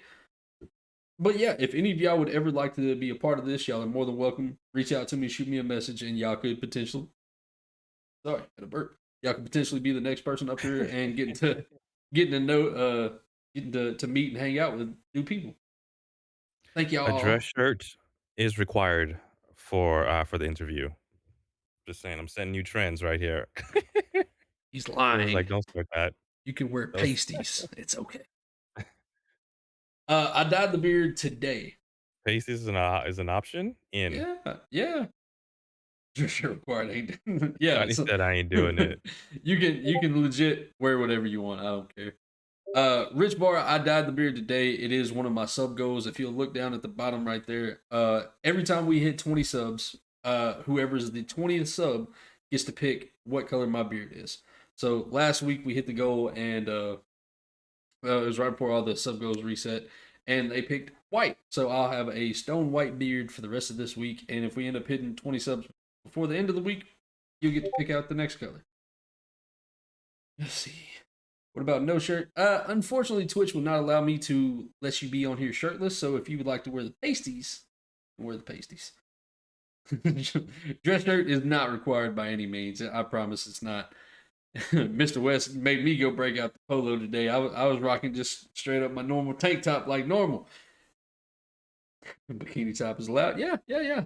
All right. So, chat, normally I would love to sit here and talk with y'all for 20, 30 minutes just hanging out. But we do have a special guest today, and we are in the middle of asking questions and whatnot. So if it's okay with y'all, we're gonna jump back in here. Please stick around, hang out. You get to meet a really cool and amazing content creator. And for some reason he doesn't yell at me as much as he does right now. I was expecting him I'm to almost go. done. So yeah, an idea to bring the live create overlays. Yes, sir. Okay, I'll be done in a little bit, ma'am. Okay, go sit down, please. I have those are the best times when the kids walk. I enjoy that Yeah. when my son comes in and he just be looking at the camera. All right, so we're winding down. Let's see about this one because I feel like you're a little iffy about this one. How do you Okay. promote your channel? Like, what do you Ha. find? What do you find the best way to promote yourself? I don't. I fail at it. It's the one area where I think I'm lacking. I made a TikTok about it where I don't promote myself. I post to the different social media outlets like TikTok or Hover, and sometimes on Twitter. But I don't promote. So like if I make a TikTok, I don't promote that TikTok in Twitter, or I don't promote it in Discord. I kind of let the chips land where they are, and I don't do a good job at promotion. And it's something that I realize that I need to work on and get better at. And it's one of the things that I've committed to. So like every time I make a video on TikTok where I'm talking about these things, it's me calling myself out, not anyone else, so I could do better. So I have to actively say the problem and then try to address it. So I did the 600 follower goal celebration, and I promoted it on Instagram, TikTok, Hover, and then I also posted it on Twitter, and then I had some stuff going on in Discord. So I think for that one event, I did a good job at hitting covering all my bases. But I need to get better at kind of covering all the platforms and promoting myself better. All right, So I'm so still learning. I do have a question about that. Why do you not promote yourself? Because I've been to your streams. We've been I want to say friends for probably over a year, if not right at a year so far. I think you're an amazing content. I think you're fucking. I think your streams are funny as hell, and the way you incorporate different things into your streams is absolutely Thank you. amazing. And I don't. I personally, I think you have something special. I really do. And I'm curious as to why you don't promote yourself more often. Um, just not knowing what to do or how much is too much. So like across the discords, they have like self-promotion section. And if I'm not automatically added to the bot and the bot doesn't shout me out, I don't post in the Discord, or I have an automated bot that says I'm going live on Twitter, and it gets really goofy reactions of me when I start my streaming. So I'm doing some things, but I could be doing a better job. And so, like you said, oh, I want to be able to teach MWest something. Well, you do a good job at promoting yourself and your stream. So does Johnny and many other people in here. And so that's something that I would like to get better at. It's just a shortcoming. I just don't know how to do it well enough yet. Curly D said that you need to learn to take a compliment. Wow. Oh, well, there was something in like men's health, and I posted this video in Discord a long time ago. A lot of times we will get compliments from other people, other men, and we don't know how to take it. We take it and be like, but you're great too. And sometimes you just need to take the compliment and sit in it. So I'm conscious of that all the time. So thank you for the compliment, Curly D. Thank you for the compliment, Riddler. I appreciate it. And I'm going to just sit with it. And I don't have to say anything back. I'm going to just live in the compliment. So I'm trying to do a better job at just taking it. That's understandable. That's understandable. This might be a little too personal to ask. If so, just say next. Do you find it hard for you to take compliments in your personal life, or is it just in streaming? No, I mean, like I mentioned before, I'm kind to people, not only in Twitch, but in my real life. My kids, my wife, her sisters, her cousins, my neighbors. So I'm always getting someone saying thank you or giving me some type of compliment, and I just kind of take it. And I don't, but I'm also a quiet person, so like they'll say, "Oh, you're doing a great job," and I'm like, "Thank you," and I just kind of move on. But I'm always actively helping or engaging or working on something for someone. So I take the compliments. I don't have a problem with it. Like, oh no, you shouldn't say that. Like, oh, thank you. I kind of move on. But sometimes I think you need to kind of sit in it and appreciate yourself and realize that you are great and you've added some value to someone. And it's something that I try to do every day, not only with this community, not only with family, not only with friends, but at work and everywhere else. Every place where I touch somebody or see somebody, I try to be a decent person. I I think you are beyond decent. You are amazing, and I think you just need to have that extra little step of believing in yourself. I think you have all the tools. I really do, and I think you just got to take that one step and be like, even if somebody doesn't promote me, like you said, if the bots don't shout you out Mhm. right away, take that chance because you never know. Yeah, Like we talked about earlier, I will go into a stream that I've never seen or never heard of. What if there are more people out there like me and one of them finds you and that's a new potential full-time supporter or just a new yeah, potential friend. So that's something that's one of the reasons like I've thought of the way you do. I'm like I don't want to overstep my boundaries in other people's discourse because everybody has different rules.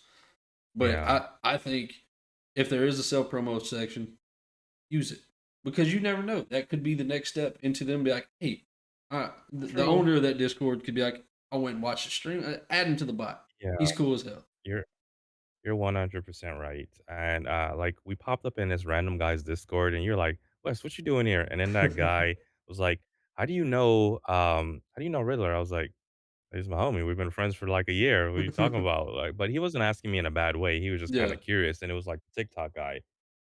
yeah. But I've never went into the self promo section in his Discord, and you're That right. I should paste that in there, and that is it only Mister takes a Flat second, by man. Carson. He's a really great dude. I met him through Hmm. one of the bigger Discords that I'm in. He's a really great guy. He's super funny. But yeah, like you popped up, he was like, Riddler, what are you doing? I was like, this is what where the hell did that come from? Like, I was super confused that day. I'm not gonna lie to you. I saw your name and I was like, I clicked on the profile, I was like, this can't be the same guy. And I was like, wait, yes, the fuck it is. But yeah. He was flirting with me through TikTok. I was like, "He's trying to capture me." It's like, alright, I'll go check it out." Yeah, he's a really good guy. Mhm. All right, so next question. And this is one I struggle with time to time, but how important is organization to you when it comes to streaming? Highly. And next one, next question, go. No, I think it's really important because, like, our time is limited, right? So I think I need to be highly organized with how I'm helping people, how I am setting up my stream, when I am posting content. I need to have organization for my work life balance. So, like the stuff I'm doing at home with my family, that I'm setting time so that I don't have my friends feeling left out or abandoned. Because all of these are different relationships that you need to kind of maintain and make time for. So, I'm always looking at the calendar. All right, can we do this in an hour? Okay, I can't do this now. And if I can't do it, have clear communication that I'm not available right now. Hmm. And even though it might suck, at least you know that I saw your message, I responded to you, and I try to set up a new time with you and try not to cancel. So organizing stuff for my stream, for my personal life, for my working out, for my family, all that I feel is highly important. And there was like maybe 2 weeks ago, I felt like things were getting out of control, and I took a step back and then reorganized and started prioritizing things again. Okay. So I agree. I think organization is one of the biggest keys to I don't want to say success necessarily, but in general, I think organization is more than important in every aspect of life. Um, I will tell you, I think the most highly organized that I am right now is with these Monday streams. So Okay. right now, let me I have my note right here. I think right now I have a total of after tonight I have four more people scheduled. And I Nice. have them scheduled, and I've told everybody that if somebody cancels, I can move you up, and I try to maintain a week ahead. I'm trying to maintain Nice. five people at a time, and I don't want to get too far out because, like, say I have somebody scheduled for 2 months from now, you're gonna forget. So, but if from now to the end of the month I have somebody scheduled out, then it's harder to forget because I also send out a message at the end of the week like, hey, like on Friday, I'll message my next person, but hey, just as a heads up, Monday's coming up. Are you still good? That still gives me a couple of days to plan somebody new, if not, or move somebody else up on the list. Um, I have thought about making TikToks about doing this and inviting new people Hmm. that I've never met before, but Yep. I'm afraid to do that for one reason, and I feel like I might just overwork myself. Like having so many people that potentially want to do this, and then I might just overflood everything, or people will get turned off to the idea because you're gonna have to wait a month before you're gonna be on here, or potentially a month unless somebody like falls out or whatnot. So Oh boy. You need here it is. Okay, so if you're getting too many people that want to do it, that means you gain one less day and you have more conversations. If the people are asking for it, if they love it, then you go along with what the people want. I agree. Like I said, it's just one of those like Do it, I man. haven't full sent it yet. Um, All I've right. I've kind of been trial and error everything so far because like this is my third one, and I'll be honest with you, I really love enjoying doing this. This is really amazing to me because I get to meet you on another level, like on a deeper level than start charging. I don't think I'd ever charge somebody to do that. To be honest with you, I mean, I could see where some people would. I mean, it's not the worst idea in the world. I just don't. I would. Miyamo, I need to I sign think you up. I need to talk to you. See if you want to jump on here one day. I think you'd be a fun conversation as well.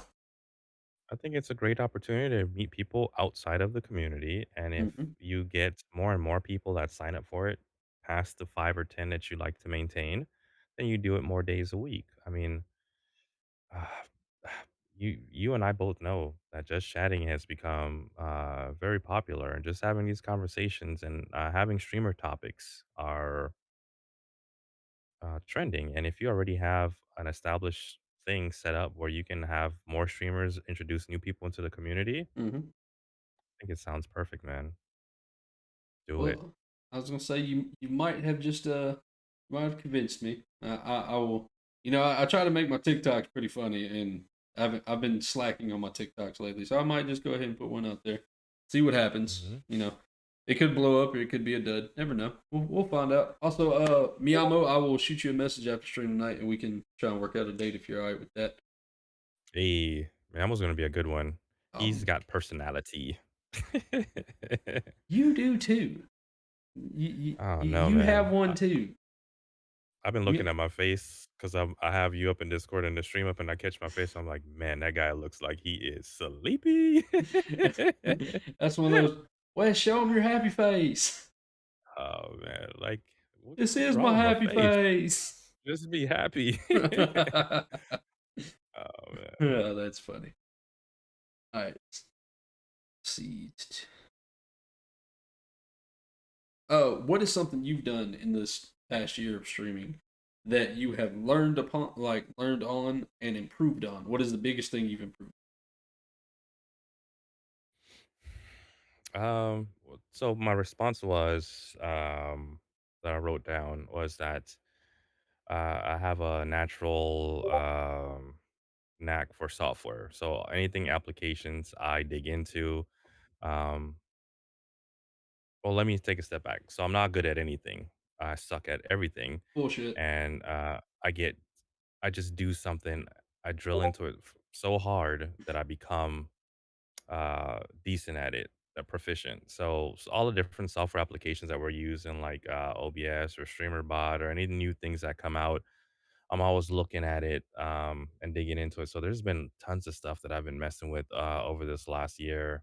So I can't just say one thing, but I think I've just become proficient at kind of understanding what it takes to set up a stream, create and design things for your stream and then set up some automation things for your stream to where if you don't have a mod or if you do have a mod or if you're new to it, you can have some exciting and fun things happening in your stream. And I'm doing that constantly. Um, I think like Lewis asked me like, "Hey, did you know this movie's coming out?" And I'm like, "No." He was like, "Ah, you're an old man, you're missing it." But like, "Nah, man, I'm researching it and I'm studying like, some of my favorite uh developers, what they have going on, or I'm pulling up to their streams, or I'm in their discords and I'm talking to them about the applications, or I'm trying to learn something, or okay, now StreamerBot has C sharp, so let me go understand a few steps in C sharp to, so I can kind of write some stuff. So I'm constantly learning the ins and outs of the different applications that keep us on the cutting edge of what our streams are capable of doing. I mean, the streaming is almost like you're full a full production at times when you look at some of these streams. When you look at multiple camera angles, I mean, we have some of the top tiers like BB Jess where it switches to like 5 different cameras and, like, Fresco's doing some of that stuff. I have a second camera that switches on automatically. I mean, there's a lot of stuff that you can actually learn how to do. So, I mean, there's no one thing that I learned this over the last year. There's a lot of things where I'm learning bits and pieces to take a stream from beginning to end and get help myself and friends get that set up. That is a solid answer. Drill into what Mamo says, drill into that. I don't even wanna get horny on this stream. I'm trying to keep it professional. You see the sweater, you see the collar. Don't make me get like that, Mamo. I want you to know I was waiting on you to get done to be like, hey, I'm gonna want to know what you're drilling into over here now. No wrinkles, no nothing. It's the same technique Pharrell uses. So that's a good answer when it comes to just in general Wait, look at what overall. he said. Mamo said Wes looks so young because he's trained himself to not show facial expressions. I'm-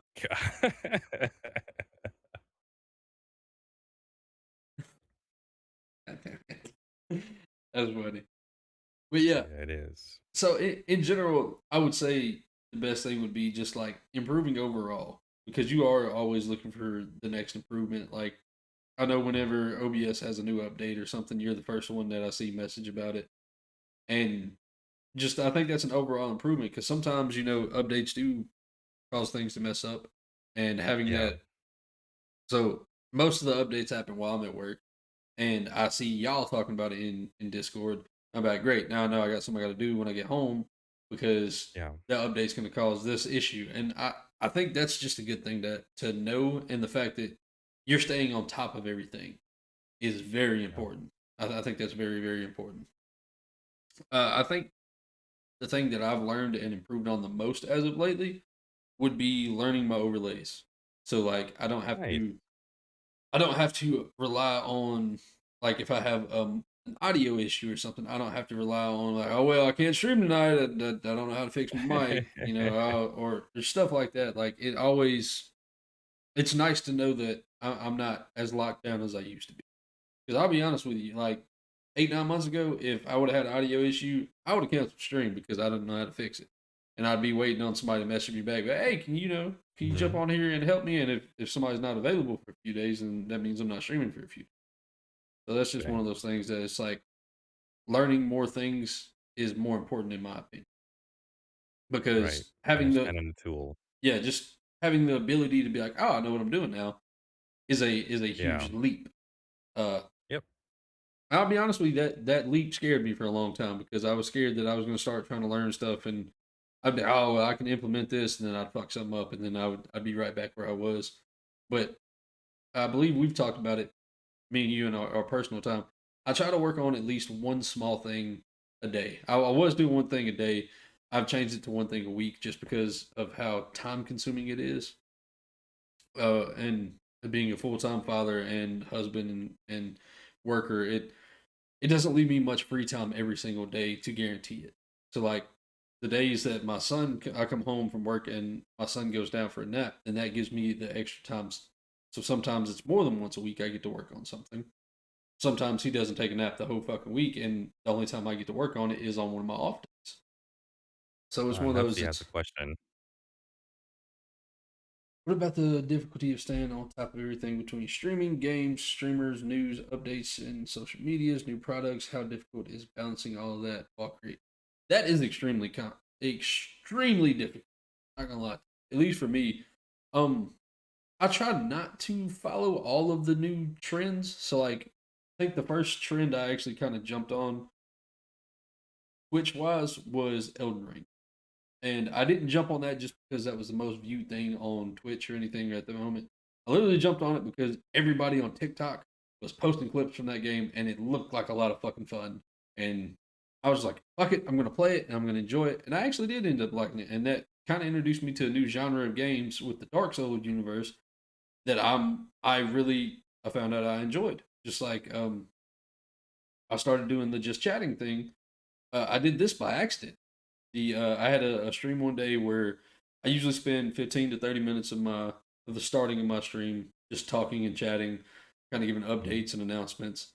And it was a Wednesday stream, and we got to talking, and every time I'd say something, there'd be somebody else there chatting or having their opinion on it. And I looked down, and it was 2.5 hours later, and I'd been talking the whole time, didn't play a single game, and I was like, this is actually kind of fun. I enjoy it. Mhm. And the interview process, like what we're doing right now, I had this as an idea 6 months ago, but I've talked about it before. I never thought I was good enough to ask people to come onto my stream and allow me to do this. So I was very hesitant at asking people that. Um, I legit said, "Fuck it." One day, I'm gonna start asking people, and if they say no, they say no. And turns out I have some really amazing friends that have said yes so far, and I appreciate them more than anybody understands. I don't even think they understand how much them doing this means to me. But I definitely think that's a very complicated and hard thing to do. What's your opinion on it? Well, I think that's down to organization and time management, right? So, what about difficulty of staying on top of everything between streaming, games, streams, news, updates, upgrades, social media, new products, etc.? So, the balance for me is I'm up at maybe 4:30 and 5 in the morning. As soon as I wake up, I have a cold bottle of water, my vitamins or whatever, and I'll look at some social media things. I start work at 6. I'll try to at least run a mile, so I'll have that first thing to kind of wake me up, and I'll be looking at that information, and then I start work, and then sometime throughout the day, I take another hour break to kind of do a full blown workout, and then during that time, I'll pull somebody up on Twitch.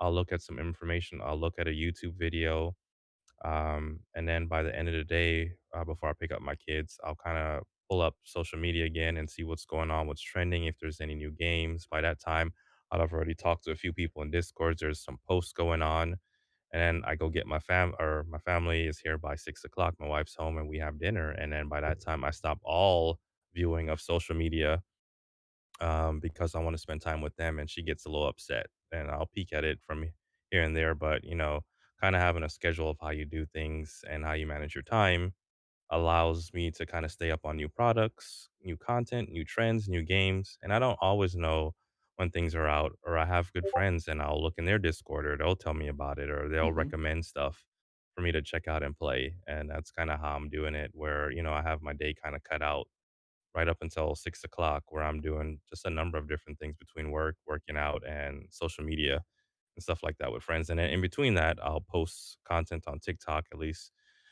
I'm trying to do like 3 or 4 times a week. Sometimes I get to five, but I'm trying to stay consistent with kind of posting stuff and keeping my name out there, and then hitting up other creators, pulling up to people's streams, make sure that I'm supporting them and all that fun stuff. That's a nice question. All right, so we actually have another question that is pretty hard hitter. Mr. Fluffy, first and foremost, welcome to the stream. How you doing? I met Fluffy my first month streaming. He's Australian, and we miss each other's streams quite often because of the time zone difference. But he is a super funny guy. All right, so he asked, how do you find a balance between being a dad, a worker, a husband, Almost or done. partner, all while maintaining time with everyone and avoiding internal conflict with the spouse over the time streaming required? He struggles to figure this out. So, me personally, I think finding the balance is one. with having a set schedule. If you do Mhm. have a significant other at the moment, Oh, it is better to talk with your significant other before you set your schedule. That way, yeah, y'all are both on the same page. Before you're just 100% agree. like me, I set my schedule without talking to my wife, and that was kind of a mistake on my part. But luckily enough, my wife is amazing enough to understand I am trying to make this a full time thing, and she supports me in it. So I appreciate that from her personally. But as far as the rest of it, being a worker, a dad, husband, it is a struggle. I'm not gonna lie to you.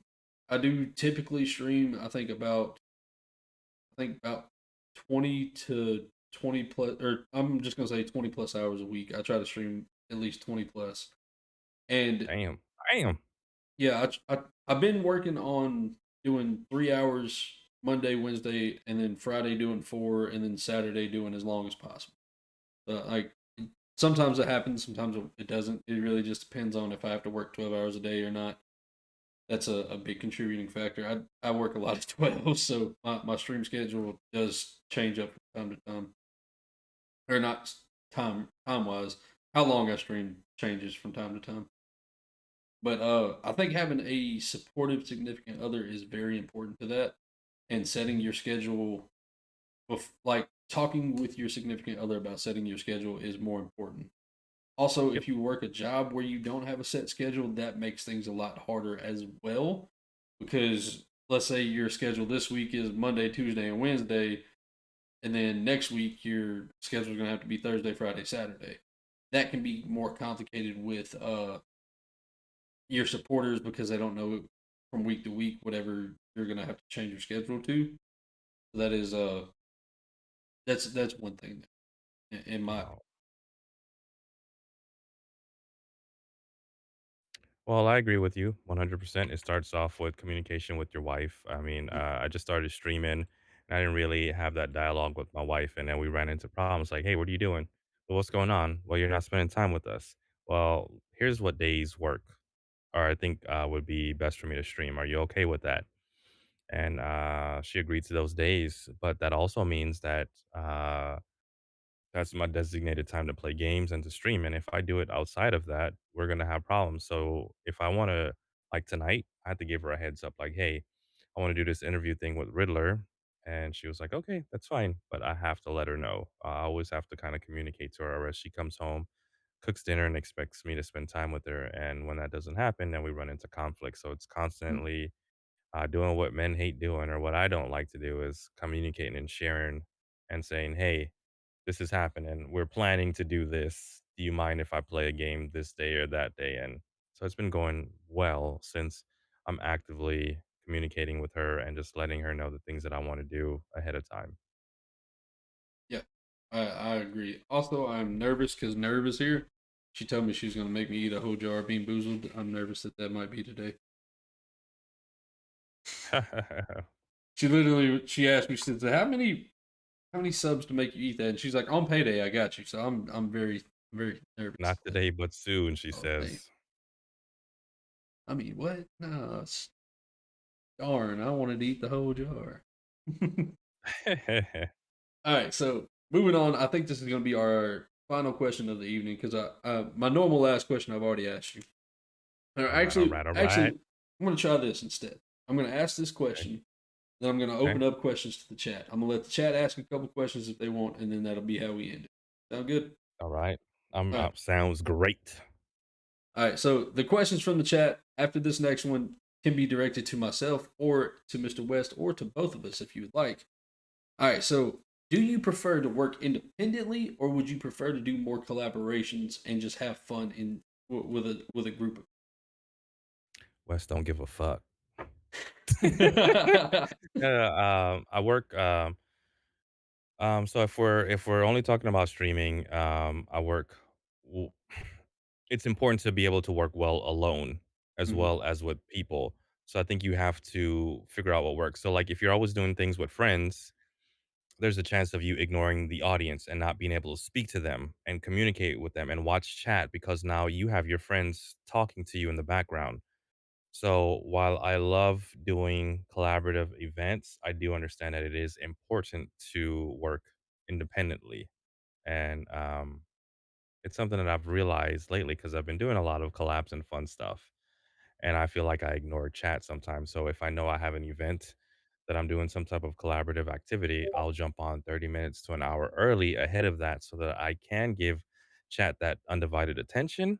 And then once the game starts, I will try my best to keep up with it. So I don't mind either one, but of course we all have fun with our friends, so I Yeah. can go both ways. So So that is my answer.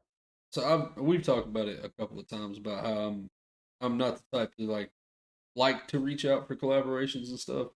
Me and Casey have been doing collaborations for about a month now, every Saturday, and it's kind of opening me up to want to ask for more collaborations. Um, it is kind of weird because I think me and Nerve touched on this last week. Uh-huh. I enjoy doing collaborations with people, but I also at the same time I prefer doing stuff by myself.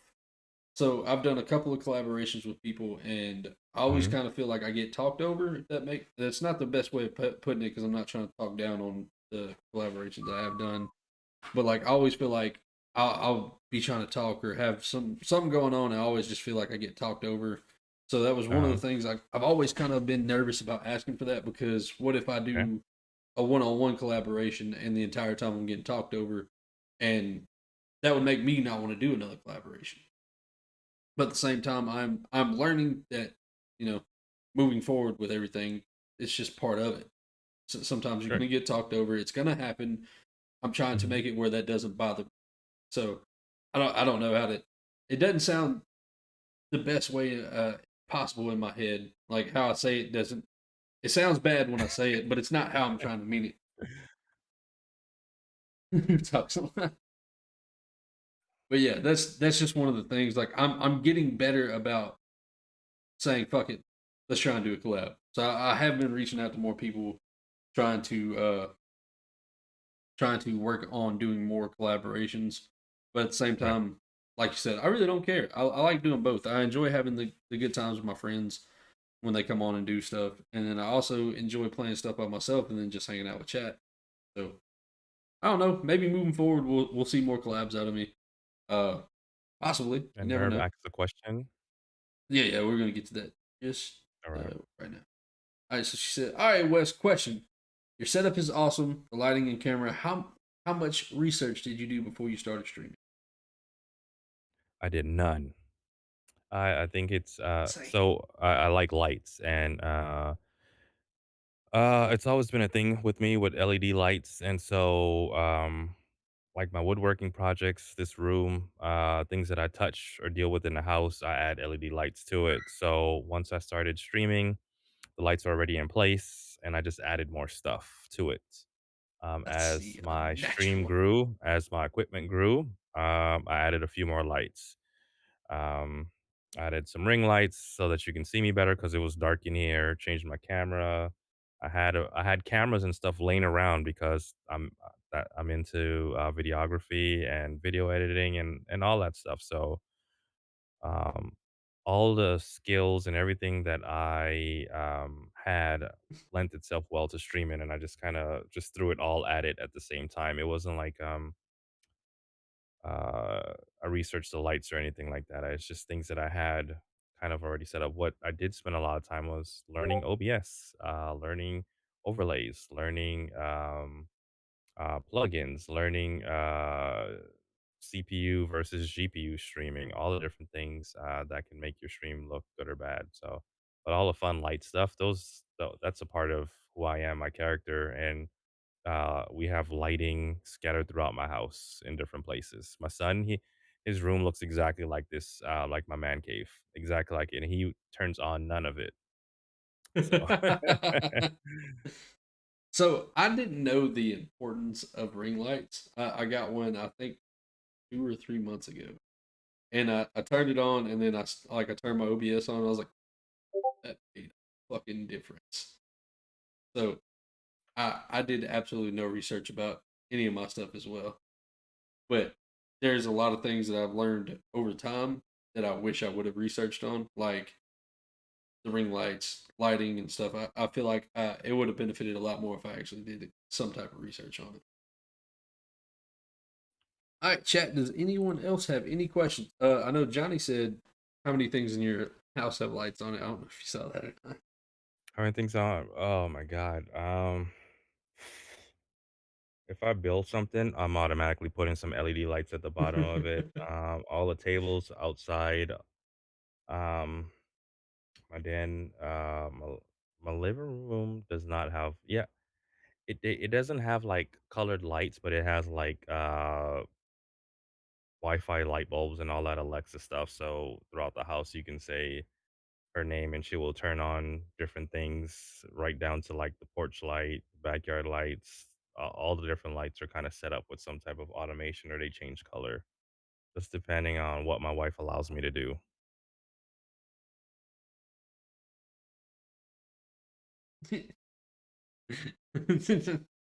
You had your Christmas light set up to Alexa. Yeah, That is she turns them awesome. on. Yeah, it's time, so it goes on it once dusk comes or whatever time that is, once it starts getting dark outside. And then it goes off at 1 in the morning. And then at 6 a.m., I call that morning enjoyment, and the tree and the window light would come on. So I had everything set up on timers, or if my kids just wanted to see the lights, they could just yell, turn on the Christmas lights, and it would just go on. So I'm always doing something weird. I'm into a lot of things, technology wise.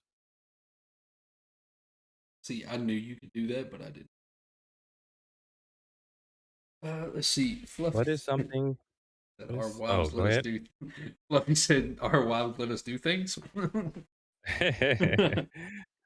Sometimes, you get lucky with those. I see who says all the shiny lights. Said.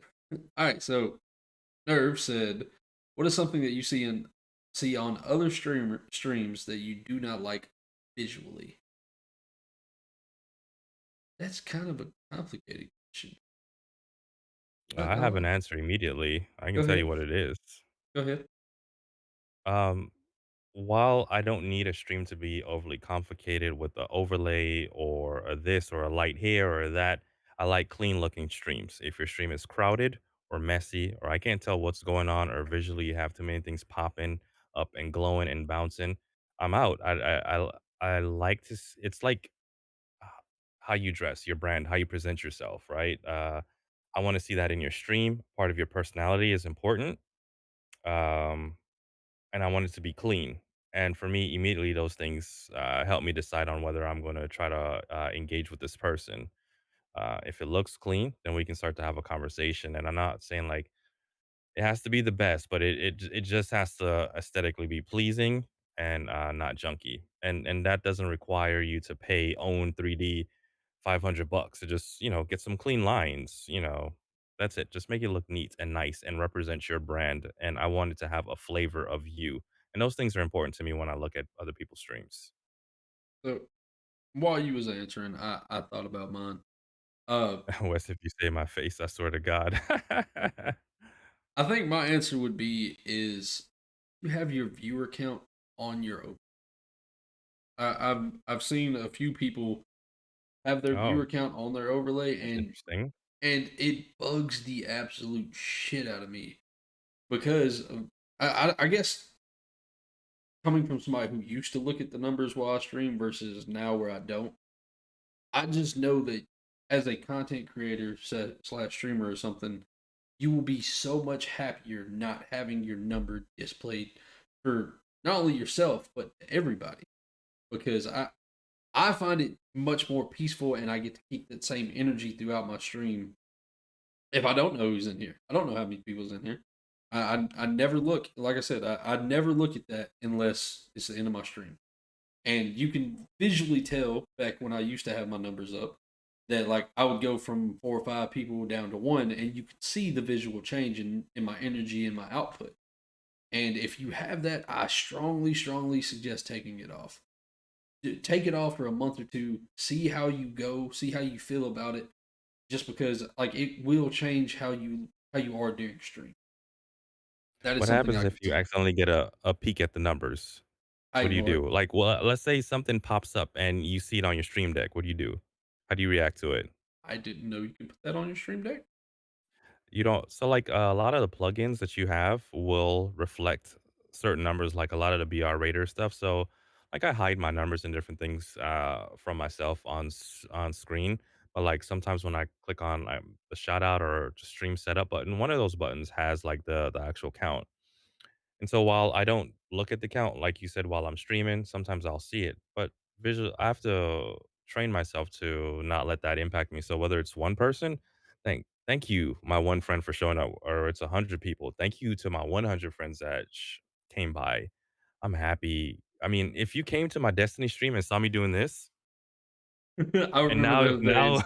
now there's one or two people there, and you see me having fun or sitting up straight, and you can actually see me.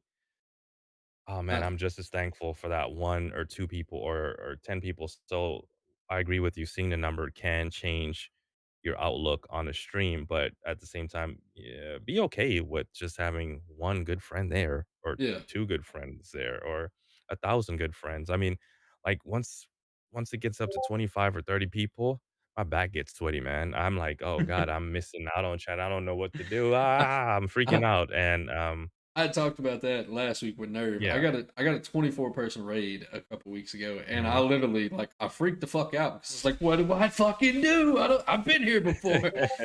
So like I don't Yeah. know. The only time any of my number is reflected on anything is on my creator dashboard, which I have that pulled up specifically in case I don't have a Mhm. mod in chat. And like the "Do you want to be famous?" people pop up, I can just go there and click Mhm. and block them real quick. But that is the only place I have my number displayed, and I've trained myself. It's really hard to not look right. It's really hard. I know I can just click on it and get rid of it, but you know, having it there, it doesn't bother me because I don't have that screen pulled up. So I have it pulled up in the background, and then I have my OBS on top. So just in case anything goes like something happens, like one of those people, I can just minimize OBS and then boom, get rid of it. That's just how I find it the easiest. Yeah, I know Here's you the can click it up. question. Let me repost it. Yeah, I was about to go back and get it from Seahawk. All right, so Seahawk asked, "Do you ever feel guilty when people sub or give bits? It's something I struggle with a lot. I try to justify it by giving everything back as prizes or justify the upgrading to the stream as somebody that struggles with a lot." Okay, so that is a really good question. Personally, yes, I feel terrible when people come in and give 5 or 10 subs or gift 1,000 bits because I personally can't do that. It does hurt my feelings to know that like financially you're in a situation where you can do that and I'm not. It hurts my feelings to do that from time to time, but I try to make up for it and I try to be as supportive of everybody as possible. So like Mhm. if any of y'all are following me on TikTok and I'm following you and I see your content, every time your face or your clip pops up, whether I like it or not, I watch the entire thing. I like it and I'll comment on it, even if it's just a little emoji. I do that on TikTok, Hover, YouTube, whatever form of content I see you on. I try to do that with that. I also try to be in everybody's streams as I can. So like, I work 8 to 12 hours a day. During those 8 to 12 hours, I can't be in people's streams because my service at work is not good enough for me to be able to have Twitch. So when I'm at home, the first thing I do, I come home, I pick up my son, I come home, I turn my computer on, and I'll load up people's streams right then. And I load up. I think it's three is the max before the view quit counting. So I'll load up three, and if I have more than three people that I support streaming at once, I'll let y'all ride out for an hour or until y'all are done, and then I'll swap it out to the next person. I try to do as much as I can for everybody else. Um, Mhm. Recently I've gotten into where I know enough about what's going on in my stream stuff where I can actually help people. I helped Mr. Poetic Rod. He was in here earlier. I don't know if he still is. I spent an hour or two helping him a couple days ago, just trying to help him, build stuff on his stream. And that's another way I try to do everything I can, even if it's just having the conversations with y'all in Discord. I do feel guilty with people giving me money, but at the same time, I try to respect the fact that y'all do that, and all that money goes back into the streams. So I don't know how you feel about that, Mr. West, but I will let you take the floor. Hear me out. Hear me out. So, There is a what is it called? Um, imposter syndrome, right? And I found out where my imposter syndrome lies. It's with my family. I have a great family. I just want to do good things for them. Do I really deserve such a great family and all that stuff? But when it comes to streaming stuff, I don't post goals or my numbers. And if my friends decide to give bits or give me subs, I'm always thankful and I appreciate it. I don't feel like, oh, my content's killer and you should be giving it to me. But I feel like if you want to support me and you like what you're seeing, and I have fun, interactive ways for you to kind of support the channel and do fun stuff, I'm totally okay with it. I don't feel imposter syndrome on Twitch. I feel like I'm having a good time with friends, and if people want to support, cool. If they don't want to support and they just want to hang out, then I'm good with that. And then I also turn around and give my time, and then I also throw bits and subs at different people. So it's like I feel like it's a full 360 thing where I'm giving back constantly. And if someone wants to give to my channel, I'm okay with it. I don't necessarily feel guilty about it. I just where I do feel weird is where people um come at you and want you to give subs for things that I don't feel are worth it. I have problems with that. I don't want to feel forced to give anyone a sub. I want to do it because I want to do it because I'm enjoying the content. Don't make me buy something that I think the value isn't there. But I don't have stuff like that in my channel. Most of my points are low. Most of my redeems can be redeemed. And if you want a sub, I truly appreciate it. And I'm always blown away every time someone does it. And I always make it a point to say thank you. 1 bit, 10 bits, 1,000 bits, one sub, no matter what it is, I'm always appreciative, and I'm happy just hanging out and chatting with people. I'm still blown away when people come by and chat with me. I'm telling you, that is like the highlight for me. Still to this day, like, you sure you coming out to see the guy that was sitting like this? I agree. All right. Mr. Fluffy has another question. One second. One second. Fluffy said, "How do you feel about the need to read every message in chat? I had a raid about 97 people once, and the chat went crazy. I had to stop gaming to read." So, uh, I did say something about that a minute. I had a 24 person raid a couple of weeks ago, and I stopped everything I was doing. I stopped the whole game. I said, "All right, we're just chatting now. We're hanging out." Um, to me personally, chat is more important than the game. My game is going to be here. This 24 people that just came in talking, they might not be here again. I want to make as best of an impression on them as possible while they're here. So me personally, on my stream deck, I have on the back page. So I have I think it's the 15 button one, the not the 6 button. I got the step up above that. The second page I have a couple of commands in there. I have one that's a clear chat command, just in case somebody comes in here Hmm. saying some super outlandish stuff. I can just hit a button and it's gone in case a moderator's not in here. And another one I have right beside it is slow mode. So I added that after I got that 24 person raid because chat went the fuck off and I couldn't keep up. So I was just like, if this happens, I'm gonna be prepared next time. So that's something I've used. I know if you don't have a stream deck, you can hotkey it to a certain button on your keyboard if that is an option for you. Uh, that's a suggestion I could use. But yeah, as far as it goes with gaming, if you get a raid that big, I think chat should be the number one priority. That's coming from me. No. That's how I look at streaming. Everybody looks at streaming differently. That's one of the points and reasonings behind interviews like this is to see how other people think about stuff like that. But that's how I think. I think chat should take priority over everything. I think there's no right or wrong way when you're trying to figure out what path you should take. There are people in the community who have lots of experience and are willing to provide guidance on a lot of the etiquettes that you can and can't do. And you just have to be open and receptive to it. And I think you can mess up today and pull your shit together tomorrow for your next stream. And it's all Mm, about the journey. And so you may take something or you may react poorly or I don't know. There's always an opportunity to do better. And I think I saw Luckbuck ask what was imposter syndrome, or did they answer that for you, Luckbuck? Imposter syndrome to me is just not feeling like you're worthy of whatever you're being given or worthy of uh, the Discord disconnect. Yeah, or Hmm. worthy, yeah, just worthy of something. So you may not be, you feel weird when people come out to your stream and celebrate you, or you feel not worthy of your family. That's kind of where I feel the most imposter syndrome. Like maybe I need to try harder or do more things for them because I feel so lucky. What's So up, Locked? What's up, Shadows?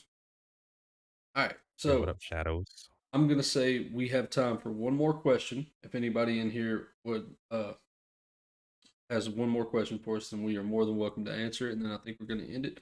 Mr. West, I did this last week with Nerve. I think I'm gonna do it again moving forward. I'll let Nerve pick the raid. Literally I'm done? almost done. Please, one more second, okay? Is it gonna be one more? One more. See? Okay, What? I promise Is you. it not long? Not long, What time is it? like 5 minutes. Huggy. It's gonna be what? Like count like one, two, three, four, No, just five. slow. I'll be there. Go sit down, please. Oh, golly! Oh, Please. wow. Okay. I'm almost done. All Both right. my kids are there now. All right. So, one last question, if anybody has it. Also, Mr. West, I'll let Nerve pick the raid last week. Would you like to pick it? Oh, damn, damn. Yeah, Not, oof. giving all the authority away. Oh, no. Uh, All right. Let's see. Nerve. I think there's a balance for it. If get ready, yes, take the time. You can greet them, but be mindful of the people who already came in to watch you on a specific day. And so don't just put them on the back burner. Thought I know most chat. Okay, yeah, I agree with that. All right, Luckbuck says he's going to take the last question. All right, Luckbuck, what is your question? I don't know why you didn't just put it in the chat. I answer to all children, West, not just yours. Yeah, Nerve is highly against children. Doesn't like them. same. I was afraid of kids for a long time and didn't think I would have them. And now I think they make me a better person. I agree, very much so. I was so terrified when my wife told me she was pregnant. Like we had Yeah. been trying, but I think the realization that this is a real thing now. It took it. All right. Is being partnered very much a big deal, or is it just more of a community go? Like you'll hit it when you hit it. All right. So that's a easy and not easy question. I want to be partnered for one, so companies will take me more serious, sponsors, because at the end of the day, I want this to be full time, but I don't want to rely on other people's money. I would rather rely on sponsorships from other companies. That way, I'm getting paid from a company rather than all of my friends. I tell everybody I'm not. I don't do this for the money right now, and that holds true when I say that. I appreciate every dollar that anybody in here spends on me. But my ultimate goal is to be partnered so I can partner with companies and get their money. That way I'm not taking people's money that could be in a financial situation like mine, where, maybe a sub just isn't in the works sometimes. You know what I mean? So that is one of the reasons I want to be partnered. But, you know, everybody has different ideas when it comes to it. Mr. West, would you like to answer?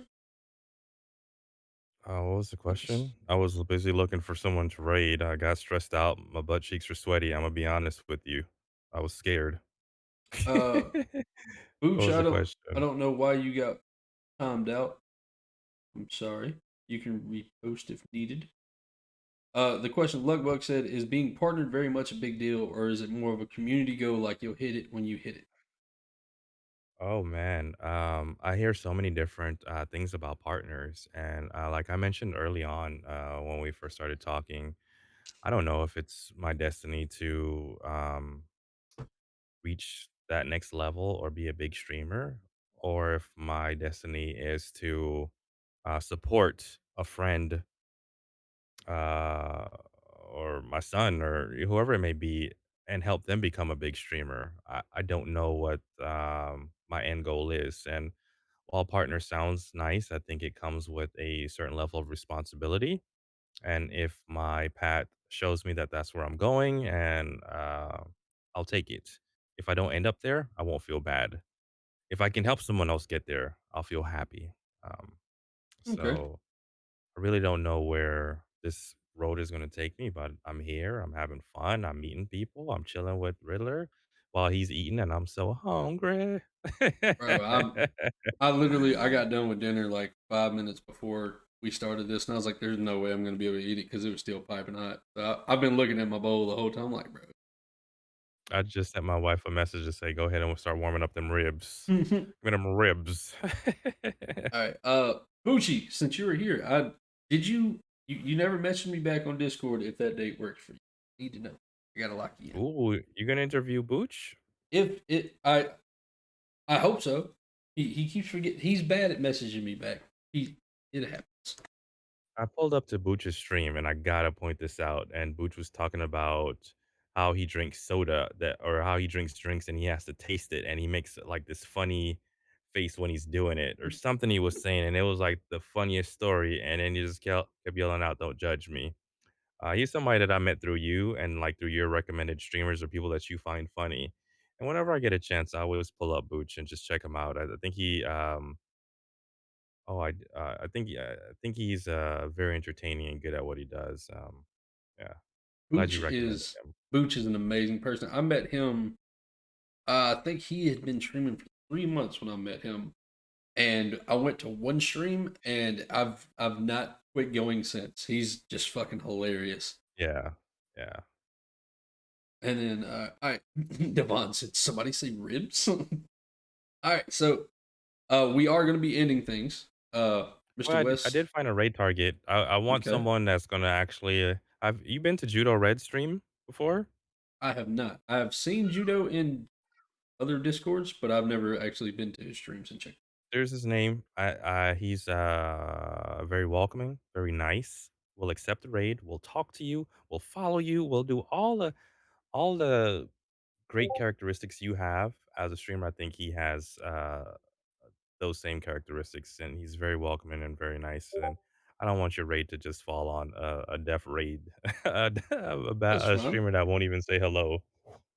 I have actually had that happen, and I will let you know. I know Kainsey is in here asleep. He has the absolute worst luck when it comes to getting to rating people. He rated somebody today who was ending stream when he rated them, and they were rating him at the same time. Oh, But yeah, so thank you for your suggestion on who we're gonna raid. We'll raid out to them in a minute. Uh, Imagine West picked a raid where a person glanced over. Right, I've had that happen a couple times, and I'll be honest with you, it yep. leaves it leaves me salty. But it's the gamble you go with when you rate somebody you've never met.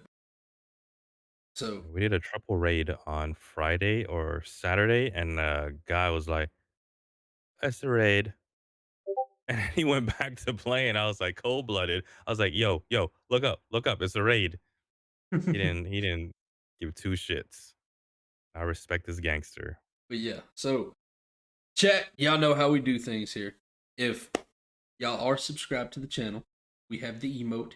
Hit them with the old Viking raid. If y'all have it, you have it. If you don't, all right, just type out Viking raid. But we are going to end. Mr. West, I would like to say thank you very, very much. I appreciate you taking the time out of your day to come and hang out and, interview and get to meet me or we get to meet each other on a very deeper level than normal. Thank you for taking that time out of your day. Go enjoy time with your family. Again, thank you so much. We are going to raid out to Mr. Judo Red. Let me see. Let me start that Oh, raid. you're not gonna let me say thank you back, Santa Claus? God damn it. Come on, Riddler. You're a Well, I professional mean, at this. Allow you me to you say thank still you got you for still having got me. like 3 minutes before the raid just goes all While the a way raid through. is counting down, now I'm stressed out, my butt cheeks are clenched again. Thank you for having me. I had a great time. Thank you to everyone that came by and chat. You guys are amazing community. Thank you, thank you, thank you, thank you. And I will see you guys later on Friday when I'm streaming. Appreciate y'all. Have a nice day. I'm out. All right, y'all have a great night. I love y'all. Y'all have a great evening. I'll see y'all tomorrow. I think we might be shiny hunting again tomorrow. I'll let y'all know in Discord. Uh, check out the Discord and or the Twitter. I'm gonna do my plugs really quickly. If y'all not a member of the Discord and y'all would like to join the Discord, come and hang out. There's a lot of really cool and amazing content creators. You can meet people like me and him in there. Also, y'all get more updates on what I have going on via stream, whether I have to cancel or if I have new things coming up. Check those out. If you'll check the link tree out, that will take you to all forms of my social medias, my TikTok, Hover, Instagram, Twitter. I post on everything daily except for YouTube, and I have YouTube content coming. I just have to start recording. Also, it'll take you to the Etsy shop where you can find any and all of my merch. So until next time, I love y'all, and I'll see y'all tomorrow at 7 p.m. Central Standard Time. Y'all have a great night. Goodbye. And that's the show. Thank you, Mr. Mwestby. That was a lot of fun.